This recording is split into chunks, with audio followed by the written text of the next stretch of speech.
बंदी छोड़ सतगुरु रामपाल जी परमेश्वर जी की जय हो।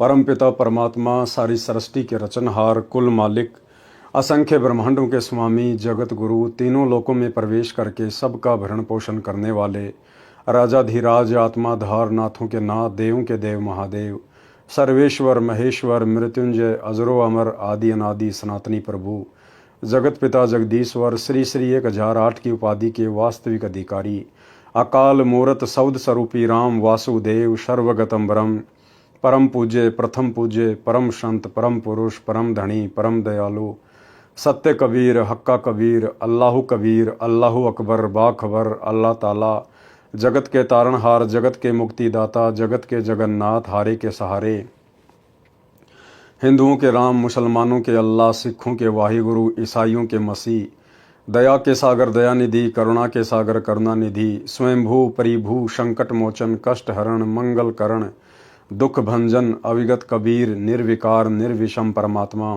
अलय अलेख सतगुरु, आदि अनादि सतगुरु, असली मर्यादा पुरुषोत्तम, असली राम, असली कृष्ण, असली घनश्याम, असली मुरारी, राजाओं के राजा, महाराजाओं के महाराजा, शहंशाहों के शहंशाह, सम्राटों के सम्राट, भगवानों के भगवान, अल्लाहों के अल्लाह, प्रभुओं के प्रभु, मसीहाओं के मसीह, सच्चे वाहिगुरु, बाबाओं के बाबा, पीरों के पीर, सेठों के सेठ, जगत सेठ, सावलसा सेठ, सर्वगुण संपन्न, अनंत कोटि कलाओं के स्वामी, अनंत कोटि ब्रह्मांडों के नायक, योगियों में महायोगी, ध्यानियों में महाध्यानी, सिद्धों में परम सिद्ध, ज्ञानियों में तत्व ज्ञानी, ब्रह्म ज्ञानी, महाज्ञानी, परम ज्ञानी, सर्वश्रेष्ठ ज्ञानी, विज्ञानी, युवा कबीर, समरथ कबीर, ऐशमवात, अमित ओझा, सच्चे रहनुमा, करीम अल्लाह, सुबहान अल्लाह, दुनिया के अंतिम पैगंबर, 8 सितंबर 1951 से गांव धनाना, जिला सोनीपत, हरियाणा, भारतवर्ष की पावन भूमि पे प्रकट रियल कल की भगवान श्री नारायण साकार हरि, श्री बाबा साहिब, शब्द स्वरूपी राम, संत श्रोमणी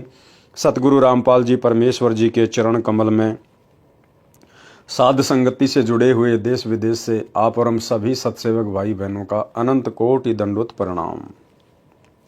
सत्साई भाई और बहनों, दया पूज्य गुरुदेव भगवान की, सतगुरु रामपाल जी परमेश्वर जी की, जिनके विशेष आशीर्वाद से, शुभ आशीर्वाद से आप और हम सभी सत्सेवक आत्माएं साध संगति से जुड़कर अपनी आत्मा के कल्याणार्थ हेतु गुरुदेव के तत्व ज्ञान को आधार बनाकर मोक्ष के लिए निरंतर भक्ति मार्ग पर आगे की ओर बढ़ रहे हैं।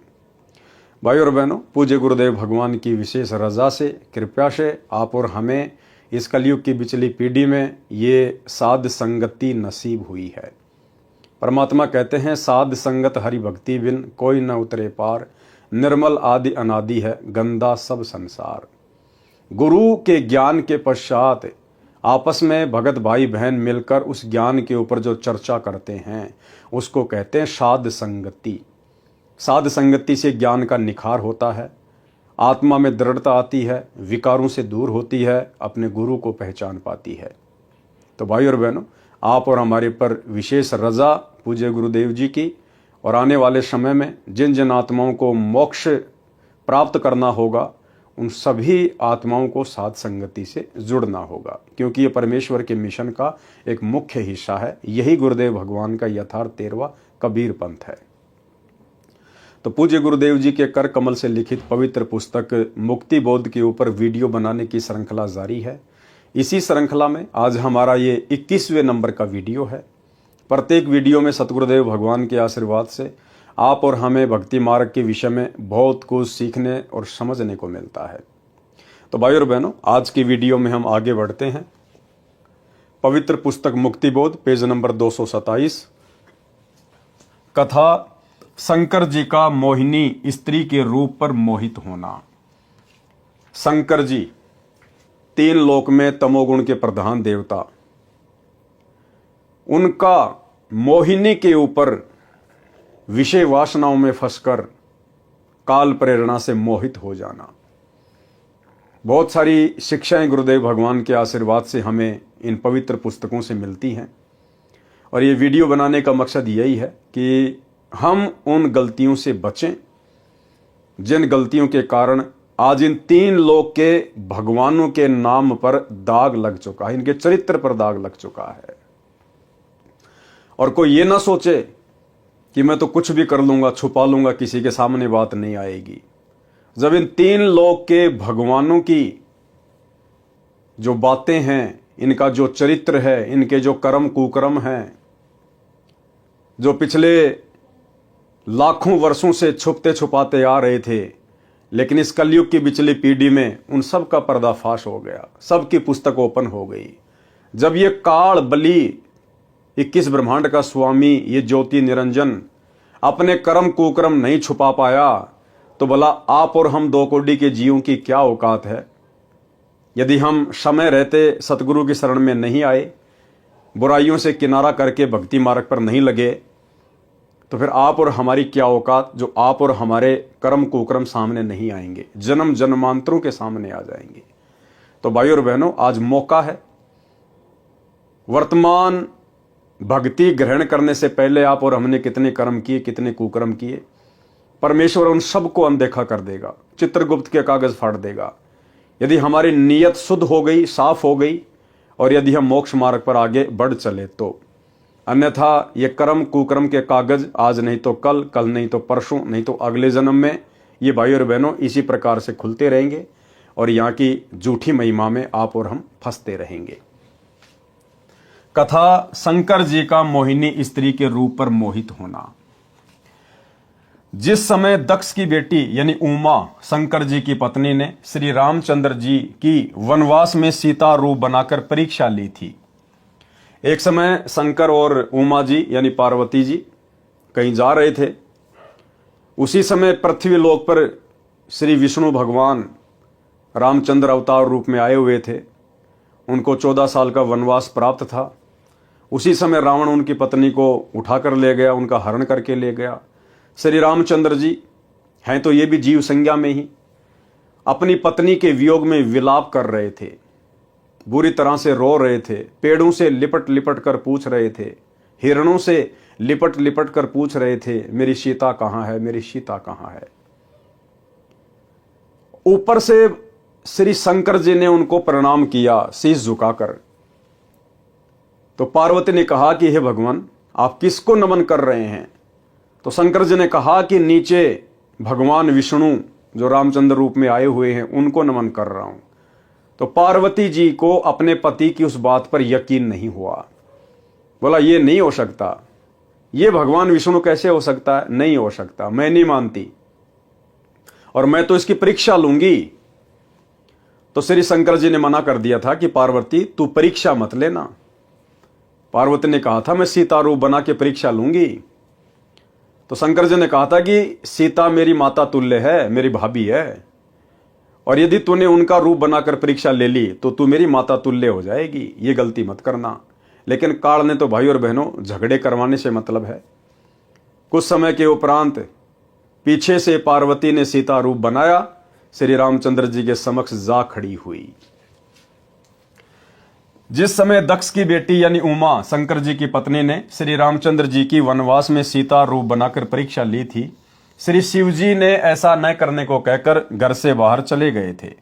सीता जी का अपहरण होने के पश्चात श्री राम जी अपनी पत्नी के वियोग में विलाप कर रहे थे यानी रो रहे थे। तो उनको सामान्य मानव जानकर उमा जी ने शंकर भगवान की उस बात पर विश्वास नहीं हुआ कि ये विष्णु जी ही पृथ्वी पर लीला कर रहे हैं। जब उमा जी सीता जी का रूप बनाकर श्री राम जी के पास गई तो वे बोले, हे दक्ष पुत्री माया, भगवान शंकर को कहां छोड़ाई। इस बात को श्री राम जी के मुख से सुनकर उमा जी लज्जित हुई और अपने निवास पर आ गई। शंकर जी की आत्मा में प्रेरणा हुई कि उमा ने परीक्षा ली है। शंकर जी ने विश्वास के साथ कहा कि परीक्षा ले आई। उमा जी ने कुछ संकोच करके भय के साथ कहा कि परीक्षा नहीं ली अविनाशी। शंकर जी ने सती जी को हृदय से त्याग दिया था, पत्नी वाला कर्म भी बंद कर दिया, बोलना भी बंद कर दिया। तो सती जी अपने घर राजा दक्ष के पास चली गई। कहने का मतलब भाई और बहनों, जब तक हमें ज्ञान नहीं था हम सोचा करते थे ना जाने ये देवी देवता ब्रह्मा विष्णु महेश कैसे रहते होंगे, कैसे खाते होंगे, कैसे इनके कामकाज होंगे। अब इन कथाओं से गुरुदेव भगवान ने आप और हमारा मोतियाबिंद हटा दिया कि ये भी जीव संज्ञा में है, जीव संज्ञा में। जैसे घर घर में लड़ाई झगड़ा, पति का पत्नी के साथ, सास ससुर के साथ, ऐसा ही वहां पर है। यहां से भी बुरा काम है ऊपर ऊपर के लोकों में। पार्वती जी अपने पति की बात नहीं मानती है। और जब शंकर जी ने पूछा कि ले आई परीक्षा, तो पार्वती जी ने अपने पति से झूठ बोल दिया, जैसे कि यहां की आम सांसारिक औरतें बोल देती हैं। ऐसे ही पार्वती जी ने भी शंकर जी से झूठ बोल दिया कि नहीं नहीं भगवान, मैं परीक्षा लेके नहीं आई। लेकिन शंकर जी को तो पता चल गया काल प्रेरणा से कि ये परीक्षा लेके आई है। उसके बाद शंकर जी अपनी पत्नी से नाराज हो गए। जैसे यहां के लोग छोड़ देते हैं, त्याग देते हैं, तलाक दे देते हैं, शारीरिक संबंध बनाना छोड़ देते हैं, ऐसे ही भगवान शंकर ने पार्वती के साथ पति पत्नी मिलन करना छोड़ दिया। उनको हृदय से त्याग दिया कि तू मेरी पत्नी नहीं है, तूने मेरे से झूठ क्यों बोला, मैं तो तेरे को अपने प्राणों से ज्यादा चाहता था, तेरे ऊपर इतना विश्वास करता था, और तूने मुझे ही झूठ बोल दिया। तो शंकर जी ने अपनी पत्नी को दिल से त्याग दिया, जैसे यहां के लोग छोटी छोटी बातों को लेकर और तलाक दे देते हैं। शंकर जी ने सती जी को हृदय से त्याग दिया था, पत्नी वाला कर्म भी बंद कर दिया, बोलना भी बंद कर दिया। तो सती जी अपने घर राजा दक्ष के पास चली गई। राजा दक्ष ने उसका आदर नहीं किया। अब पार्वती का पिता राजा दक्ष, वो पहले से ही उससे नाराज था, क्योंकि पार्वती ने अपनी मर्जी से शंकर जी के साथ में लव मैरिज की थी। लव मैरिज जैसे यहां की लड़कियां कर लेती हैं माता पिता की रजामंदी के विरुद्ध, ऐसे ही पार्वती जी ने शंकर जी के साथ शादी कर ली थी। इस बात से राजा दक्ष अपनी पुत्री से नाराज चल रहा था। तो सेम टू सेम भाई और बहनों, वही रामायण, वही बातें, घर घर में लड़ाई झगड़ा, मन मुटाव, राग द्वेष, ईर्ष्या, यहां से कहीं ज्यादा गंदगी ऊपर के लोकों में है, जिसको हम सुरक कहते हैं। राजा दक्ष ने उसका आदर नहीं किया, क्योंकि उसने शिव जी के साथ विवाह पिता की इच्छा के विरुद्ध किया था। राजा दक्ष ने हवन कर रखा था, हवन कुंड में छलांग लगाकर सती जी ने प्राणांत कर दिया था। अब जिस समय पार्वती यानी सती अपने पिता राजा दक्ष के घर पे गई शंकर जी से नाराज होके, उधर मनमाना आचरण करते हुए शास्त्रों के विरुद्ध हवन यज्ञ शुरू करवा रखा था। एक बड़ा सा हवन तैयार कर रखा था, खड्डा खोद के लकड़ियां डाल रखी थी, पंडित लोग घी के पीपे ठोक रहे थे, स्वाहा, वो स्वतंत्र कर्म था। और नाराज होकर सती उसी में छलांग मार गई कि मैं करवाती हूं तेरा यज्ञ पूर्ण। वही सारी की सारी बातें, ये मनमाना आचरण होता है भाई और बहनों। अगर उस समय राजा दक्ष शास्त्रों के विरुद्ध मनमाना आचरण नहीं कर रहा होता, आप और हम भगत भाई बहनों की तरह यदि उसको तत्व ज्ञान प्राप्त होता, कोई पूर्ण सतगुरु मार्गदर्शक के रूप में प्राप्त होता, तो वो भी जैसे आप और हम प्रतिदिन हवन करते हैं एक दीपक खड़ी बत्ती वाला, उसी प्रकार से करता। उस हवन कुंड वाले यज्ञ से तो लाखों गुना ज्यादा उत्तम उसको लाभ मिलता, और ना उसकी बेटी सती उसमें छलांग मार के मरती। परंतु स्वतंत्र कर्म इस काल में हमारे पीछे लगा रखे हैं 25%, यानी काल ने हमारे को 25% स्वतंत्र कर्मों की छूट दे रखी है कि तुम अपने कर्म बना भी सकते हो और बिगाड़ भी सकते हो। हवन कुंड में छलांग लगाकर सती जी ने प्राणांत कर लिया, यानी अपने प्राणों का अंत कर लिया।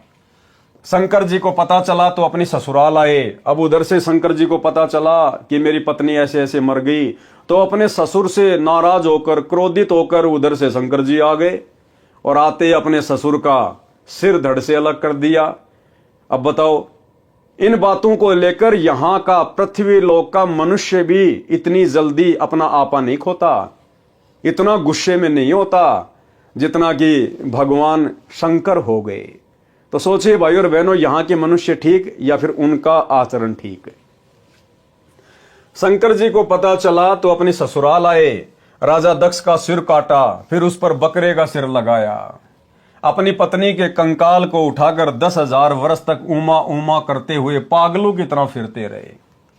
भाई और बहनों, आम समाज में आप देख लीजिए, हम जिस गांव नगर मोहल्ले में रहते हैं, अगर किसी की पत्नी मर जाती है, निधन हो जाता है, वो व्यक्ति चिल्लाता नहीं है, रोता नहीं है। और यहां भगवान शंकर जिनकी भक्ति करके हम मोह माया से दूर होना चाहते हैं, मोक्ष प्राप्त करना चाहते हैं, ये स्वयं काल प्रेरणा से मोह माया में किस कदर लिपटे हुए हैं। शंकर जी अपनी पत्नी के जले हुए उस कंकाल को, शरीर को सीने से लगाकर 10,000 वर्ष तक पागलों की तरह ना कुछ खाया, ना कुछ पिया, ना नहाने धोने पैरने की सुध, पागलों की तरह विचरण करते हुए हाय सती, जैसे बंदरिया का बच्चा मर जाता है, मरे हुए को अपना समझकर मोह माया में अपने सीने से लगाकर चिपका के रखती है। तो इसी प्रकार भगवान शंकर की हालत थी। अब सोचिए भाई और बहनों, इस काल ने सबसे ज्यादा ये गंदगी मोह माया की इन भगवानों को लगा रखी है या हम जीवों को लगा रखी है। आप और हम जीवों के ऊपर दया हो सकती है क्योंकि हम पृथ्वी पर हैं, मनुष्य रूप में हैं। मोक्ष का ये मुक्ति खेत है। इस 21 ब्रह्मांड में केवल पृथ्वी लोक पर ही मोक्ष संभव है, मनुष्य योनि में। इसलिए परमेश्वर ने आप और हमारे ऊपर रजा की हुई है, दया की हुई है। आप और हम इतना मोह माया में नहीं धसे हुए, नहीं फंसे हुए। आप और हम थोड़ा बहुत बुद्धि विवेक का इस्तेमाल कर लेते हैं, हमें समझाने वाले लाख लोग मिल जाते हैं, लेकिन वहां ऐसा नहीं है। आप और हमसे ज्यादा बुरी हालत मोह माया को लेकर, राग द्वेष ईर्ष्या को लेकर, रजोगुण को लेकर, तमोगुण को लेकर, शतोगुण को लेकर इन भगवानों की है, जिन भगवानों की भक्ति करके हम मोक्ष प्राप्त करना चाहते थे। अपनी पत्नी के कंकाल को उठाकर 10,000 वर्ष तक ऊमा ऊमा करते हुए पागलों की तरह फिरते रहे। एक दिन भगवान विष्णु जी ने सुदर्शन चक्र से उस कंकाल को टुकड़े टुकड़े कर दिया। किसने? भगवान विष्णु ने। रियल भगवान विष्णु, कबीर परमात्मा सतगुरु रामपाल जी ने। उस विष्णु ने नहीं, त्रिलोकीय विष्णु ने नहीं, लक्ष्मी के पति ने नहीं। रियल में विष्णु कौन है? अग्ने तनुर असी, विष्णवे तवा सोमस्य तनुर असी, कबीर अंगारी असी, बम्भारी असी, सवर ज्योति रित धामा असी। जो तीनों लोकों में प्रवेश करके सबका पालन पोषण करता है, वो है असली विष्णु। तो सतगुरु रामपाल जी परमेश्वर जी ने, इस कबीर परमात्मा ने विष्णु का रूप धारण करके और उस कंकाल के टुकड़े टुकड़े किए। 52 टुकड़े हो गए जो कहीं कहीं पर गिरे। कितने टुकड़े हुए? 52। जहां पर धड़ गिरा वहां पर वैष्णो देवी मंदिर बना, जहां पर आंखें गिरी वहां पर नैना देवी मंदिर बना, जहां पर जीभ गिरी वहां पर ज्वाला जी का मंदिर बना तथा पर्वत से अग्नि की लपट निकलने लगी। इस प्रकार 52 स्थानों पर यादगार के लिए मंदिर बनाए गए, जो 52 द्वारे कहे जाते हैं। अब देखो भाई और बहनों, दोनों शक्तियां परस्पर बराबर अपना काम करती हैं, काल और दयाल। काल का भी सहयोग होता है हर घटना में, और सूक्ष्म रूप में इस कबीर परमात्मा सतगुरु रामपाल जी भगवान का भी उसमें सहयोग होता है। भाई और बहनों, काल ने तो यह सोचकर इस घटना को अंजाम दिलवाया था कि मैं अपने पुत्र विष्णु में प्रेरणा करके और उस सती के कंकाल के टुकड़े करवा के 52 जगह पे अलग अलग फिकवा दूंगा और अलग अलग वहां पे द्वारे बनवा दूंगा, पूजा स्थल बनवा दूंगा, यादगारें बनवा दूंगा, और मैं इन दुनिया वालों को इस पाखंड पूजा में उलझा दूंगा। कोई वैष्णो देवी जाएगा, कोई नैना देवी जाएगा, कोई कहीं जाएगा, और ये दुनिया इस पाखंड पूजा में इस कदर उलझी रहेगी कि जब वो पूर्ण परमात्मा आएगा इस पृथ्वी पर कलयुग की पिछली पीढ़ी में, तो कोई भी उसकी बात को ना माने और ये दुनिया इन पाखंडों वाली जगहों पर धक्के खाते रहे। तो काल ने तो आप और हम जीव आत्माओं को भक्ति से भटकाने के लिए, शास्त्र विरुद्ध साधना में लगाकर हमारे कर्म फुड़वाने के लिए इस प्रकार की ये लीला की। लेकिन ये मालिक दयालु है, विष्णु का रूप बना के ये आ गए और इन्होंने कर दिए टुकड़े। अब इनकी क्या लीला थी उसके पीछे? इनकी लीला यह थी कि जब तक वो कलयुग की बिचली पीढ़ी वाला समय नहीं आता है, तब तक इन आत्माओं को किसी भी तरह से भक्ति से जोड़ के रखना है, क्योंकि वो समय नहीं था सतयुग त्रेता द्वापर, वो मोक्ष प्राप्ति का समय नहीं था। तो परमात्मा ने आप और हम आत्माओं को किसी भी तरह से धार्मिकता से जोड़ के रखना था। तो इसमें परमात्मा की भी रजामंदी थी कि इन यादगारों पर ये आते रहेंगे, जाते रहेंगे, कोई साधु संत इनको मिलेगा, यानी परमात्मा खुद ही साधु संत रूप में वहां आएंगे, आत्माओं को मिलेंगे, ज्ञान समझाएंगे, अपनी शरण में लेते रहेंगे, बैटरी चार्ज करते रहेंगे, मनुष्य जन्म देते रहेंगे।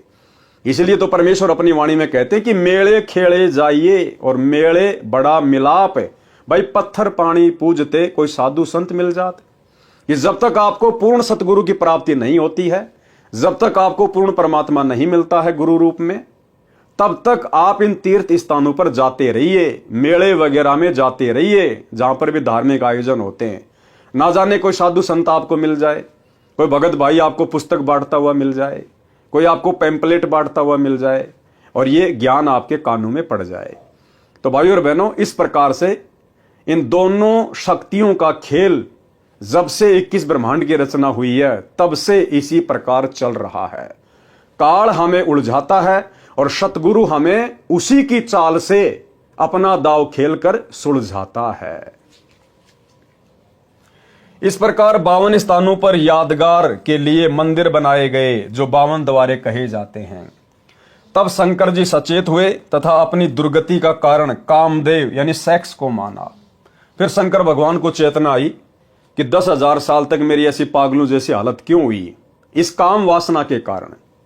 अगर मैं तपस्या करके, साधना करके कामदेव के ऊपर विजय प्राप्त कर लूं, तो ना रहेगा बांस, ना बजेगी बांसुरी, मैं परेशान नहीं रहूंगा। फिर कामदेव वश हो जाए तो न स्त्री की आवश्यकता हो और न ऐसी परेशानी हो। यह विचार करके हजारों वर्ष सेक्स का दमन करने के मकसद से तप किया। भैया ये तप से तो और ज्यादा भड़कती है, तड़प से तो ये काम वासना और ज्यादा भड़कती है। एक दिन कामदेव उनके निकट आया और शंकर जी की दृष्टि से भस्म हो गया। अब ये काल का भयंकर जाल, काल ने कामदेव का रूप बनाया, शंकर जी के सामने प्रकट हुआ, शंकर जी के द्वारा आंखें खोलते ही वो भस्म हो गया। शंकर जी को अभिमान हो गया, घमंड हो गया कि मैंने कामदेव को भस्म कर दिया, मैंने विषय वासनाओं पर विजय प्राप्त कर ली। शंकर जी को अपनी सफलता पर असीम प्रसन्नता हुई। जो भी देव उनके पास आता था तो उससे कहते थे कि मैंने कामदेव को भस्म कर दिया, यानी काम विषय पर विजय प्राप्त कर ली है, मैं कभी किसी सुंदरी से प्रभावित नहीं हो सकता। अन्य जो विवाह किए हुए हैं वे ऊपर से सुखी नजर आते हैं, अंदर से महादुखी रहते हैं। उनको सदा अपनी पत्नी की रखवाली, समय पर घर पर न आने से डांटे खाना आदि आदि परेशानियां सदा बनी रहती है। मैंने ये दुख निकट से देखा है। अब न रहेगा बांस, न बजेगी बांसुरी। क्या कह रहे हैं भगवान शंकर, जिनको हम भगवान मानते हैं, परमात्मा मानते हैं? क्या कह रहे हैं कि मेरे साथ ये घटनाएं घट चुकी है। जब मैं घर पर समय पर नहीं जाता था, लेट सेट हो जाता था, तो पार्वती मुझे डांट मारा करती थी, मुझे डांटा करती थी। कहां था, क्यों नहीं आया 2 दिन, इतना लेट क्यों हो गया, क्या मजाक बना रखा है। जैसे हम यहां पर लड़ाई झगड़े कर लेते हैं आपस में पति पत्नी। देखो खुद कह रहे हैं, क्या कहा, अंदर से मां दुखी रहते हैं, उनको सदा अपनी पत्नी की रखवाली करनी पड़ती है, और समय पर घर पर न आने से डांटे खाना आदि आदि परेशानियां सदा बनी रहती है। और क्या कह रहे भगवान शंकर, मैंने ये दुख निकट से देखा है, यानी मैंने भोगा है ये सब कुछ, मैंने डांटे खाई है। अब न रहेगा बांस, न बजेगी बांसुरी। तो भाई और बहनों, शिक्षा हमने भी लेनी है, और शिक्षा ये है कि भगवान शंकर ने तप किया, बहुत अच्छी बात है, लेकिन अभिमान नहीं होना चाहिए। लेकिन शास्त्र विरुद्ध साधना करने वाले तपस्वी को, साधक को अभिमान हुए बिना रहता नहीं, क्योंकि उसको तत्व ज्ञान प्राप्त नहीं होता है, उसको भक्ति की, ज्ञान की जड़ का पता नहीं होता है, और वो अहंकार में फूल जाता है। तो वैसे तो आप और हम सभी सत्सेवक भाई बहनों के साथ ऐसा नहीं होगा, क्योंकि गुरुदेव भगवान ने हमें तत्व ज्ञान दिया है, हमें आदि और अंत की जानकारी दे दी है। फिर भी जानकारी होना बहुत जरूरी है, क्योंकि वर्तमान में परमेश्वर ने साथ संगति से जोड़कर ये विशेष रजा, विशेष मेहर, विषय वासनाओं से दूर करने की आप और हम चंद आत्माओं के ऊपर बख्शी है। हम सत्सेवक भाई बहनों के संबंध आपस में जो पहले पति पत्नी के थे, अब भाई बहन में तब्दील होते जा रहे, ज्ञान आधार से, एक दूसरे की रजामंदी से। तो हमारे मन में किसी भी प्रकार का अहंकार ना आ जाए। अगर अंश मात्र भी अहंकार आ गया मन में भी कि मैंने विषय वासनाओं पर विजय प्राप्त कर ली, मन में बहुत ज्यादा प्रसन्नता हो रही है। हाँ, इस बात को लेकर तो प्रसन्नता हो सकती है कि भगवान आपने दया बख्शी, गुरुदेव, हे मालिक मेरा पीछा छुड़वा दिया परमात्मा। पहले मैं बहुत दुखी रहता था मालिक, गंदगी अंदर भरी रहती थी, भक्ति सही से नहीं हो पा रही थी, मेरे भाव नहीं बन पा रहे थे परमात्मा।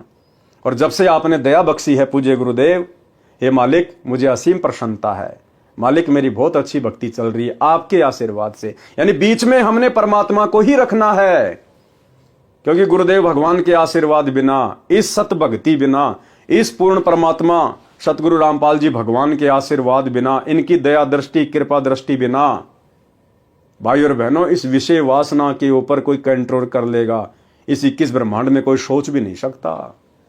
शंकर जी का उदाहरण आप लोगों के सामने है, तो फिर आप और हम हैं क्या शंकर जी के सामने? जब उनको काल ने ठग लिया और आज हमें परमात्मा सहज में सफलता दिला रहे हैं, तो ये सफलता आप और हमारी किसी उपलब्धि का नतीजा नहीं है ना, गुरुदेव भगवान का आशीर्वाद है। परमात्मा ने रजा बख्शी है, परमात्मा ने कंट्रोल किया है। हम जीव हैं, हम कुछ नहीं कर सकते, हम तो रिमोट से चलने वाले प्राणी हैं। रिमोट अगर काल के हाथ लग गया तो वो डांस कराएगा, रिमोट अगर सतगुरु के हाथ में आ गया तो ये सतभक्ति करवाएगा।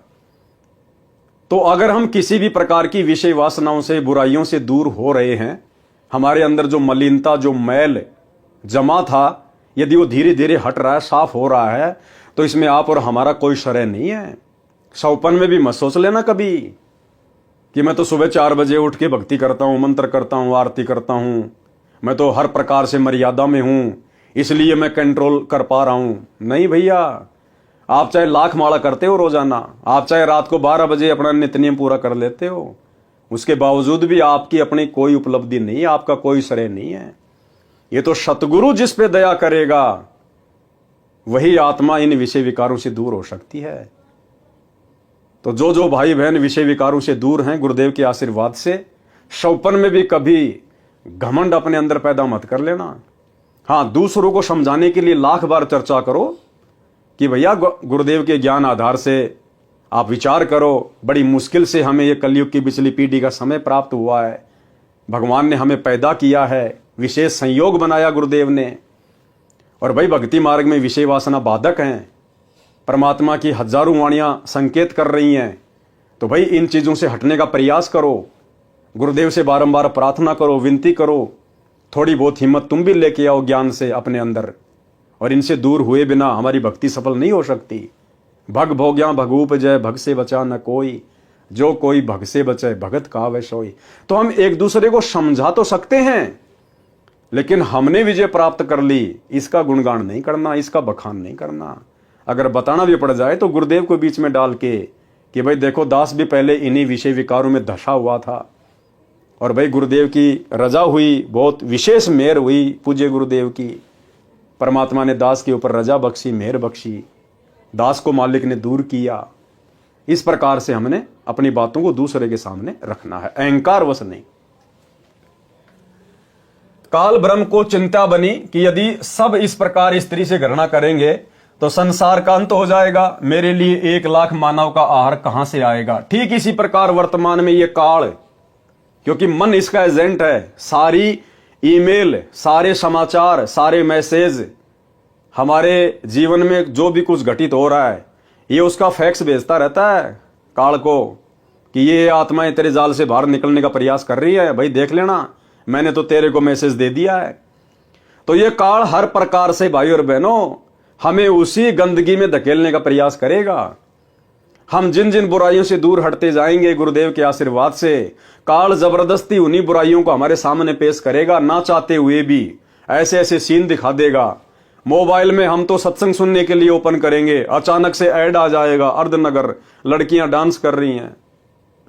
हम कहीं बाहर मार्केट में जा रहे हैं, अचानक से मैं माता बहनों का कोई ऐसा सीन दिखा देगा कोई बेचारी बाथरूम करने के लिए बैठी है, अचानक से हमारी नजर जाएगी ना चाहते हुए भी। तो ये जबरदस्ती काल हमारे सामने इस प्रकार के दृष्टांत पेश करेगा, क्योंकि ये चाहता कि वापस इसके अंदर वही मैल आ जाए। लेकिन अब गुरुदेव ने हमें वो ज्ञान दे दिया, वो तत्व ज्ञान दे दिया, मूल ज्ञान दे दिया। पहली नजर तो हमारी कहीं भी जा सकती है, उसमें हमारा दोष नहीं है। लेकिन अगर हमें पता चल गया कि ये जो नजर गई है ये गलत जगह पे गई है, हमने दोबारा अपनी तरफ से नजर वहां नहीं दौड़ानी। अगर हमने फिर से नजर वहीं पे टिका दी तो फिर भाई और बहनों वो शैतान की नजर है। कहते हैं पहली नजर इंसान की, दूसरी नजर शैतान की। तो हमने फिर उन चीजों को अनदेखा कर देना है कि भैया ये काल प्रेरणा है। गुरुदेव ने सत्संगों में यही तो बताया, यही तो समझाया। ये जबरदस्ती हमारे सामने इस प्रकार के दृश्य पेश करेगा हमें विचलित करने के लिए। लेकिन तुरंत हमने अपना सुमरण शुरू कर देना है या भगवान का अपना कोई सत्संग शुरू कर देना है। हमने भक्ति से जुड़े रहना है, तभी हमारा बचाव होगा। काल ब्रह्म को चिंता बनी कि यदि सब इस प्रकार स्त्री से गणना करेंगे तो संसार का अंत हो जाएगा। मेरे लिए 1 लाख मानव का आहार कहां से आएगा। इसको चिंता इस बात की नहीं है कि संसार का अंत हो जाएगा, नहीं, इसको चिंता यह है कि संसार का अंत हो जाएगा, यानी बच्चे पैदा करना लोग छोड़ देंगे, तो फिर मेरे लिए प्रतिदिन 1 लाख वो सूक्ष्म शरीर कहां आएंगे। क्योंकि इसको तो श्राप लगा हुआ ना, प्रतिदिन 1 लाख सूक्ष्म शरीर की वासना तपतशिला पर निचोड़ निचोड़ के पीने का, खाने का। तो इसको अपने भोजन की चिंता है। इस उद्देश्य से नारद जी को प्रेरित किया। एक दिन नारद मुनि जी आए, उनके सामने भी अपनी कामदेव पर विजय की कथा सुनाई। नारद जी ने भगवान विष्णु को यथावत सुनाई। श्री विष्णु जी को काल ब्रह्म ने प्रेरणा की, भाई की परीक्षा करनी चाहिए कि ये कितने खरे हैं। काल ब्रह्म की प्रेरणा से एक दिन शिव जी विष्णु जी के घर के आंगन में आकर बैठ गए। सामने बहुत बड़ा फलदार वृक्षों का बाग था। भिन्न भिन्न प्रकार के फूल खिले थे, बसंत जैसा मौसम था। श्री विष्णु जी शिव जी के पास बैठ गए, कुशल मंगल जाना। फिर विष्णु जी ने पूछा, सुना है कि आपने काम पर विजय प्राप्त कर ली है। शिव जी बोले, हाँ, मैंने कामदेव का नाश कर दिया है। ये नहीं कहा कि मैंने परमेश्वर की रजा से, उनके आशीर्वाद से तप करके, भक्ति करके और इस कामदेव पर विजय प्राप्त की है। सीधा क्या कहा, हाँ, मैंने कामदेव पर विजय प्राप्त कर ली है। कुछ देर बाद शिव जी के मन में प्रेरणा हुई कि भगवान, मैंने सुना है कि सागर मंथन के समय आप जी ने मोहिनी रूप बनाकर राक्षसों को आकर्षित किया था। आप उस रूप में कैसे लग रहे थे, मैं देखना चाहता हूं। पहले तो बहुत बार विष्णु जी ने मना किया, परंतु शिव जी के हट के सामने स्वीकार किया और कहा कि कभी फिर आना, आज मुझे किसी आवश्यक कार्य से कहीं जाना है। यह कहकर विष्णु जी अपने महल में चले गए। अब विष्णु जी तो अपने महल में चले गए, अब पीछे से कबीर परमेश्वर सतगुरु रामपाल जी भगवान ने फिर मोहिनी का रूप धारण किया। मोहिनी का रूप धारण है, क्योंकि भाई और बहनों, हम सब इसी की आत्मा है और आत्मा में यदि अहंकार आ गया तो ये परमात्मा उसको चकनाचूर किए बिना छोड़ता नहीं है। और आज एक उदाहरण पेश करना था परमात्मा ने कि काल प्रेरणा क्या होती है। ये भगवान भी काल के वशीभूत हैं, ब्रह्मा विष्णु महेश 33 करोड़ देवी देवता। और इस नकली भक्ति से विषय वासनाओं पर कंट्रोल नहीं किया जा सकता जब तक ये तत्व ज्ञान नहीं मिलेगा, सतगुरु का पूर्ण मोक्ष मंत्र नहीं मिलेगा। तो परमेश्वर ने उदाहरण भी पेश करने थे। ये कहकर विष्णु जी अपने महल में चले गए। शिव जी ने कहा कि जब तक आप वह रूप नहीं दिखाओगे मैं भी जाने वाला नहीं हूं। अब ये हठ धर्मिता है, हठ धर्मिता। अब देखो, ये बच्चों जैसी बात काल प्रेरणा से शंकर जी कर बैठे कि जब तक आप अपना वो रूप नहीं दिखाओगे मैं भी यहां से नहीं जाने वाला। तो ये हठ धर्मिता आप और हम भक्तों ने कभी अपने जीवन में नहीं करनी है। मैं भी जाने वाला नहीं हूं। कुछ ही समय के बाद शिव जी की दृष्टि बाग के एक दूर वाले कोने में एक अप्सरा पर पड़ी जो सुंदरता का सूर्य थी। गुरुदेव भगवान सतगुरु रामपाल जी परमात्मा अप्सरा का रूप धारण करके, मोहिनी का रूप धारण करके और शंकर जी को दिखाई दिए उस बगीचे में एक कोने में। इसी प्रकार भाइयों और बहनों, ये परमात्मा आप और हमारी परीक्षा लेने के लिए इस कलयुग की बिचली पीढ़ी में कि मेरे बच्चों के ऊपर मेरे ज्ञान का कितना असर हुआ है, इसी प्रकार से किसी भी औरत का रूप बनाकर आप और हमारे सामने भी पेश हो सकते हैं। इस प्रकार की अश्लील हरकतें भी करेगा यह भगवान, आप और हमें रिझाने का प्रयास भी करेगा, अश्लील संकेत भी करेगा हमें चेक करने के लिए। तो भाइयों और बहनों, हर प्रकार से हमने इस ज्ञान को आधार बना के चलना है। अब कौन था वो अप्सरा? हमारे गुरुदेव भगवान, ये कबीर परमात्मा। इधर उधर देखकर शिव जी उसकी ओर चल पड़े। जो जो निकट गए तो वह सुंदरी अधिक सुंदर लगने लगी और वह अर्धनग्न वस्त्र पहने थी। कभी गुप्तांग वस्त्र से ढक जाता तो कभी हवा के झोंके से आधा हट जाता। सुंदरी ऐसे भाव दिखा रही थी जैसे उसको कोई नहीं देख रहा। जब शिवजी को निकट देखा तो शर्मसार होकर तेज चाल से चल पड़ी। शिवजी ने भी गति बढ़ा दी। बड़े परिश्रम के पश्चात तथा घने वृक्षों के बीच मोहिनी का हाथ पकड़ पाए। अब भगवान शंकर ने मोहिनी का हाथ पकड़ लिया बद नीयत से, शारीरिक मिलन करने की नीयत से। बिल्कुल पागल हो गया विषय वासना में देखते ही। जब तक शिवजी का शुक्रपात हो चुका था, तब तक शिवजी का शुक्रपात हो चुका था, वीर्यपात हो चुका था। उसी समय सुंदरी वाला स्वरूप श्री विष्णु रूप था और उसी समय गुरुदेव भगवान ने फिर वापस विष्णु का रूप बना लिया। अब शंकर जी तो एकदम से सफेद हो गए अपने भाई को देखकर। परमात्मा ने अप्सरा वाले रूप से विष्णु जी का रूप धारण कर लिया। भगवान विष्णु जी शिव जी की दशा देखकर मुस्कुराए तथा कहा कि ऐसे उन राक्षसों से अमृत छीन कर लाया था। वे राक्षस ऐसे मोहित हुए थे जैसे मेरा छोटा भाई कामजीत, यानी जिसने काम पर विजय प्राप्त कर ली थी, अब काम पराजित हो गया है। तो सोचो भाई और बहनों, हमारे सामने भी परमात्मा परीक्षा के लिए इस प्रकार के दृश्य बना के उपस्थित हो सकता है। और यदि हम भगत भाई बहनों ने यदि नादानी दिखा दी, ज्ञान को आधार नहीं बनाया, भले ही हमने हाथ नहीं पकड़ा, यदि हमारे अंदर भी आ गया कि ये लड़की देखो कितनी सुंदर है और ये इशारे कर रही है, और यदि हम उसकी उन सभी अदाओं को देखकर अंदर से पिघल गए, विषय वासनाओं के लिए तैयार हो गए, भले हमने कुछ किया नहीं, लेकिन अगर मन ही मन में अगर इस प्रकार के भाव हमने पैदा कर लिए कि बड़ी सुंदर लड़की है, आज तो दाव लग गया भाई, उसी समय हम भक्ति मार्ग से आउट।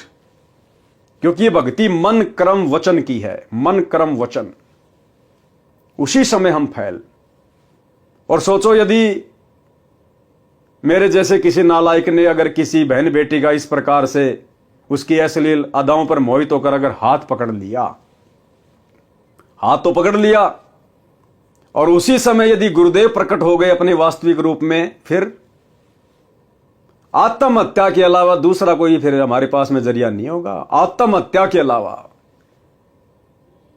क्योंकि फिर जी नहीं पाएंगे, इस शरीर से मोक्ष नहीं हो पाएगा। फिर अर्जुन सर्जुन के चराए, चाहे कितना रोलें, कितना धोलें, कितने आंसू बहा लें, कितनी मिन्नत कर लें, फिर हमारा इस जन्म में मोक्ष नहीं है।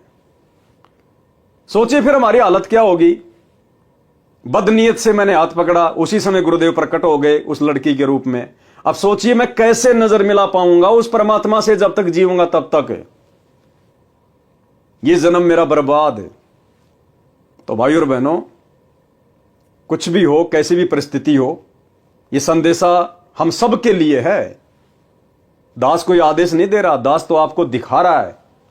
परमात्मा यही तो चाहते हैं कि मेरे बच्चे इन पुस्तकों से निष्कर्ष निकालें, और अगर इस प्रकार की नौबत यदि काल पैदा कर दे या सतगुरु भगत की परीक्षा के लिए पैदा कर दे, तो भगत ने नीची गर्दन कर लेनी है, अपना सुमरण शुरू कर देना है। उसके तुरंत बाद फिर परमात्मा प्रेरणा कर देगा, तत्व ज्ञान दीवार की तरह खड़ा हो जाएगा कि तू क्या देख रहा मेरे भाई इसको। परमात्मा कहते हैं इंद्र दा राज कागदा भिष्टा ना भोगा इंद्राणी नु। सतलोक जाने की हम बातें कर रहे हैं और कह रहे हैं कि इंद्र की इंद्राणी जो सबसे सुंदर है, हम तो उसको भी ठोकर मारते हैं। और यहां इस हाड़ मास के पुतले के ऊपर, टट्टी पेशाब के कोथड़े के ऊपर तू मोहित हो रहा है। अरे याद कर अपने भगत भाई बहनों को, अब्राहिम सुल्तान को 16,000 औरतें थी, एक से एक नवेली, उनको त्याग दिया, ठोकर मार दी, वैराग्य हो गया। उसका उदाहरण देते हैं गुरुदेव। और उसके वैराग्य को देखकर देवताओं में भी ऊपर हल्ला बोल मच गया। गुरुदेव भगवान कहते हैं भया शपथ पूरी पैसा का सुल्तानी मार्ग बाका। ऊपर शाका मच गया देवताओं में कि भैया इब्राहिम सुल्तान का मार्ग टेढ़ा है, इतना वैराग्य, इतना त्याग भाई नहीं कर सकते। तो भाई और बहनों, हमें तो परमात्मा ने विश्वास करके और कलयुग की बिचली पीढ़ी में पैदा किया है, जिस समय काल का सबसे ज्यादा दबाव होता है। तो सोचिए, हमने तो इब्राहिम सुल्तान जो पूर्व में हमारे गुरु भाई रह चुके हैं, हमने तो उन आत्माओं से भी अधिक दृढ़ता दिखानी पड़ेगी इस मार्ग पर, दृढ़ता। और भी कुछ नहीं कर सकते। और यदि ऐसा कोई धर्म संकट वाला समय आ जाए तो नीची गर्दन करके आगे बढ़ जाओ, अपने गुरुजी को याद करते हुए। 2-4-5 मिनट के बाद गुरुजी संभाल लेंगे, वापस वो काल प्रेरणा फिर धीरे धीरे समाप्त हो जाएगी। और अचानक से ये काल प्रेरणा उन्हीं आत्माओं में होती है जो अभी भक्ति पे पूरी तरह से दृढ़ नहीं है।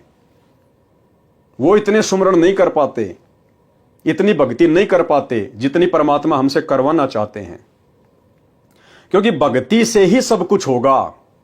परमात्मा कहते हैं जप तप संयम साधना सब सुमरण के माही, और कबीरा जाने राम जन सुमरण कछु नाही।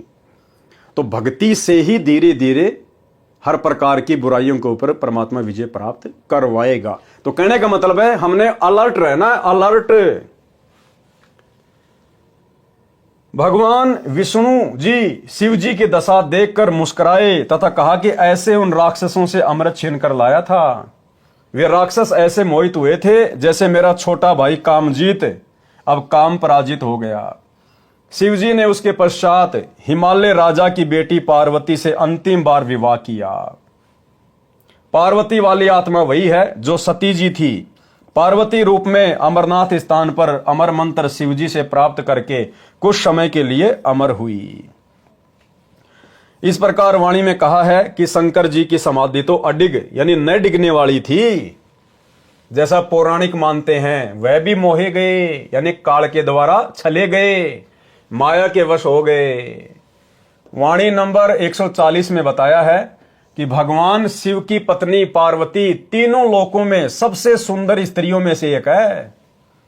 शिव राजा ऐसी सुंदर पत्नी को छोड़कर मोहिनी स्त्री के पीछे चल पड़े। पहले 88,000 वर्ष तप किया, फिर लाख वर्ष तक तप किया सेक्स पर विजय पाने के लिए, और भ्रम भी था कि मैंने काम जीत लिया, लेकिन फिर हार गया। पारक के अंक की वाणी नंबर 145।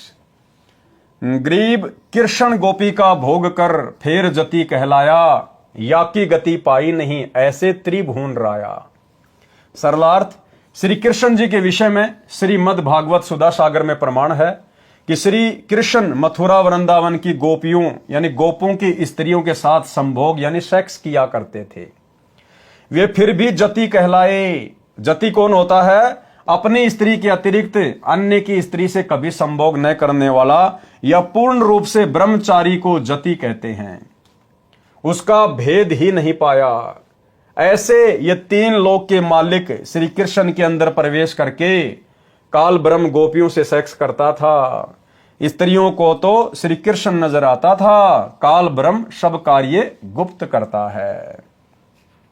तो भाई और बहनों, वर्तमान में यदि इस काल ब्रह्म की ऐसी गुप्त षड्यंत्रकारी लीलाओं से कोई बच सकता है तो केवल सतगुरु का भगत क्योंकि सतगुरु के शब्द में, सतगुरु के ज्ञान में वो शक्ति है। अगर मर्यादा में रहेंगे तो ये निकट नहीं आएगा। वाणी नंबर 142 से 144 गरीब यो बीजक विस्तार है, मन की झाल किलोल, पुत्री ब्रह्मा देख कर हो गए डामाडोल। ब्रह्मा जी भी इसके सामने नहीं टिक पाए। गरीब दे तजी दुनिया तजी, शिव सिर मारी थाप, ऐसे ब्रह्मा पिता के काम लगाया पाप। गरीब फेर कल्प करुणा कैरी, ब्रह्मा पिता शुभान, स्वर्ग शमूल जिहान में यो मन है शैतान। यानी विचार करने की बातें हैं भाई और बहनों। यदि हम वर्तमान में इन विषय विकारों से दूर हटकर भक्ति कर पा रहे हैं तो यह कितनी बड़ी रजा है आप और हमारे ऊपर। हमें विश्वास होना चाहिए कि हम समर्थ शक्ति की शरण में हैं। जिन विषय विकारों से दूर इस काल ने भगवान शंकर को नहीं होने दिया, ब्रह्मा जी को नहीं होने दिया, विष्णु जी को नहीं होने दिया, उनकी दुर्गति रखी। आज उनके चरित्र पर दाग लगा हुआ है, पुराण भरे पड़े हैं उनकी जीवन लीला से। और आप और हम इस कलयुग की बिचली पीढ़ी में जिस समय विषय विकारों की वैसे यहां पर आग लगी हुई है, और उस आग में यदि हमें बर्फ जैसी शीतलता प्राप्त हो रही है तो हम भगतों की औकात नहीं, हम जीवों की औकात नहीं है। परमात्मा कहते सिर पर साईं सत्य है, फिर तोकू क्या भय रे। ये समर्थ साई सतगुरु रामपाल जी भगवान, अगर इनका साथ आप और हमारे साथ ना हो, चाहे आप संकल्प दीक्षा में हो, चाहे आपने मंत्र दीक्षा ले रखी है, और यदि आप विषय वासनाओं से दूर होकर भाई बहन के रिश्ते कायम करके यदि आप भक्ति कर पा रहे हैं तो भाई और बहनों ये भूल मत कर देना कि मैंने ज्ञान को समझकर या मेरे कोई पिछले संस्कार मजबूत हैं जिस कारण से मैं विषय विकारों से दूर होकर भक्ति कर रहा हूं। देखो, आप चाहे संकल्प में है चाहे नाम दीक्षा में है, परमात्मा कहते हैं जिस दिन ये आत्मा इस ज्ञान को समझकर और सतगुरु को अपना बाप मान लेती है, अपना पिता मान लेती है, अन्य आन उपासना छोड़ देती है, उसी समय ये परमात्मा उस आत्मा को काल के जाल से बाहर निकालकर अपने पाड़े में खड़ा कर लेता है, भले किसी कारण से उसको नाम दीक्षा भी प्राप्त नहीं है। तो ये नहीं सोचना चाहिए कि मैंने तो संकल्प कर रखा है, मेरे ऊपर तो गुरु जी की दया नहीं होगी।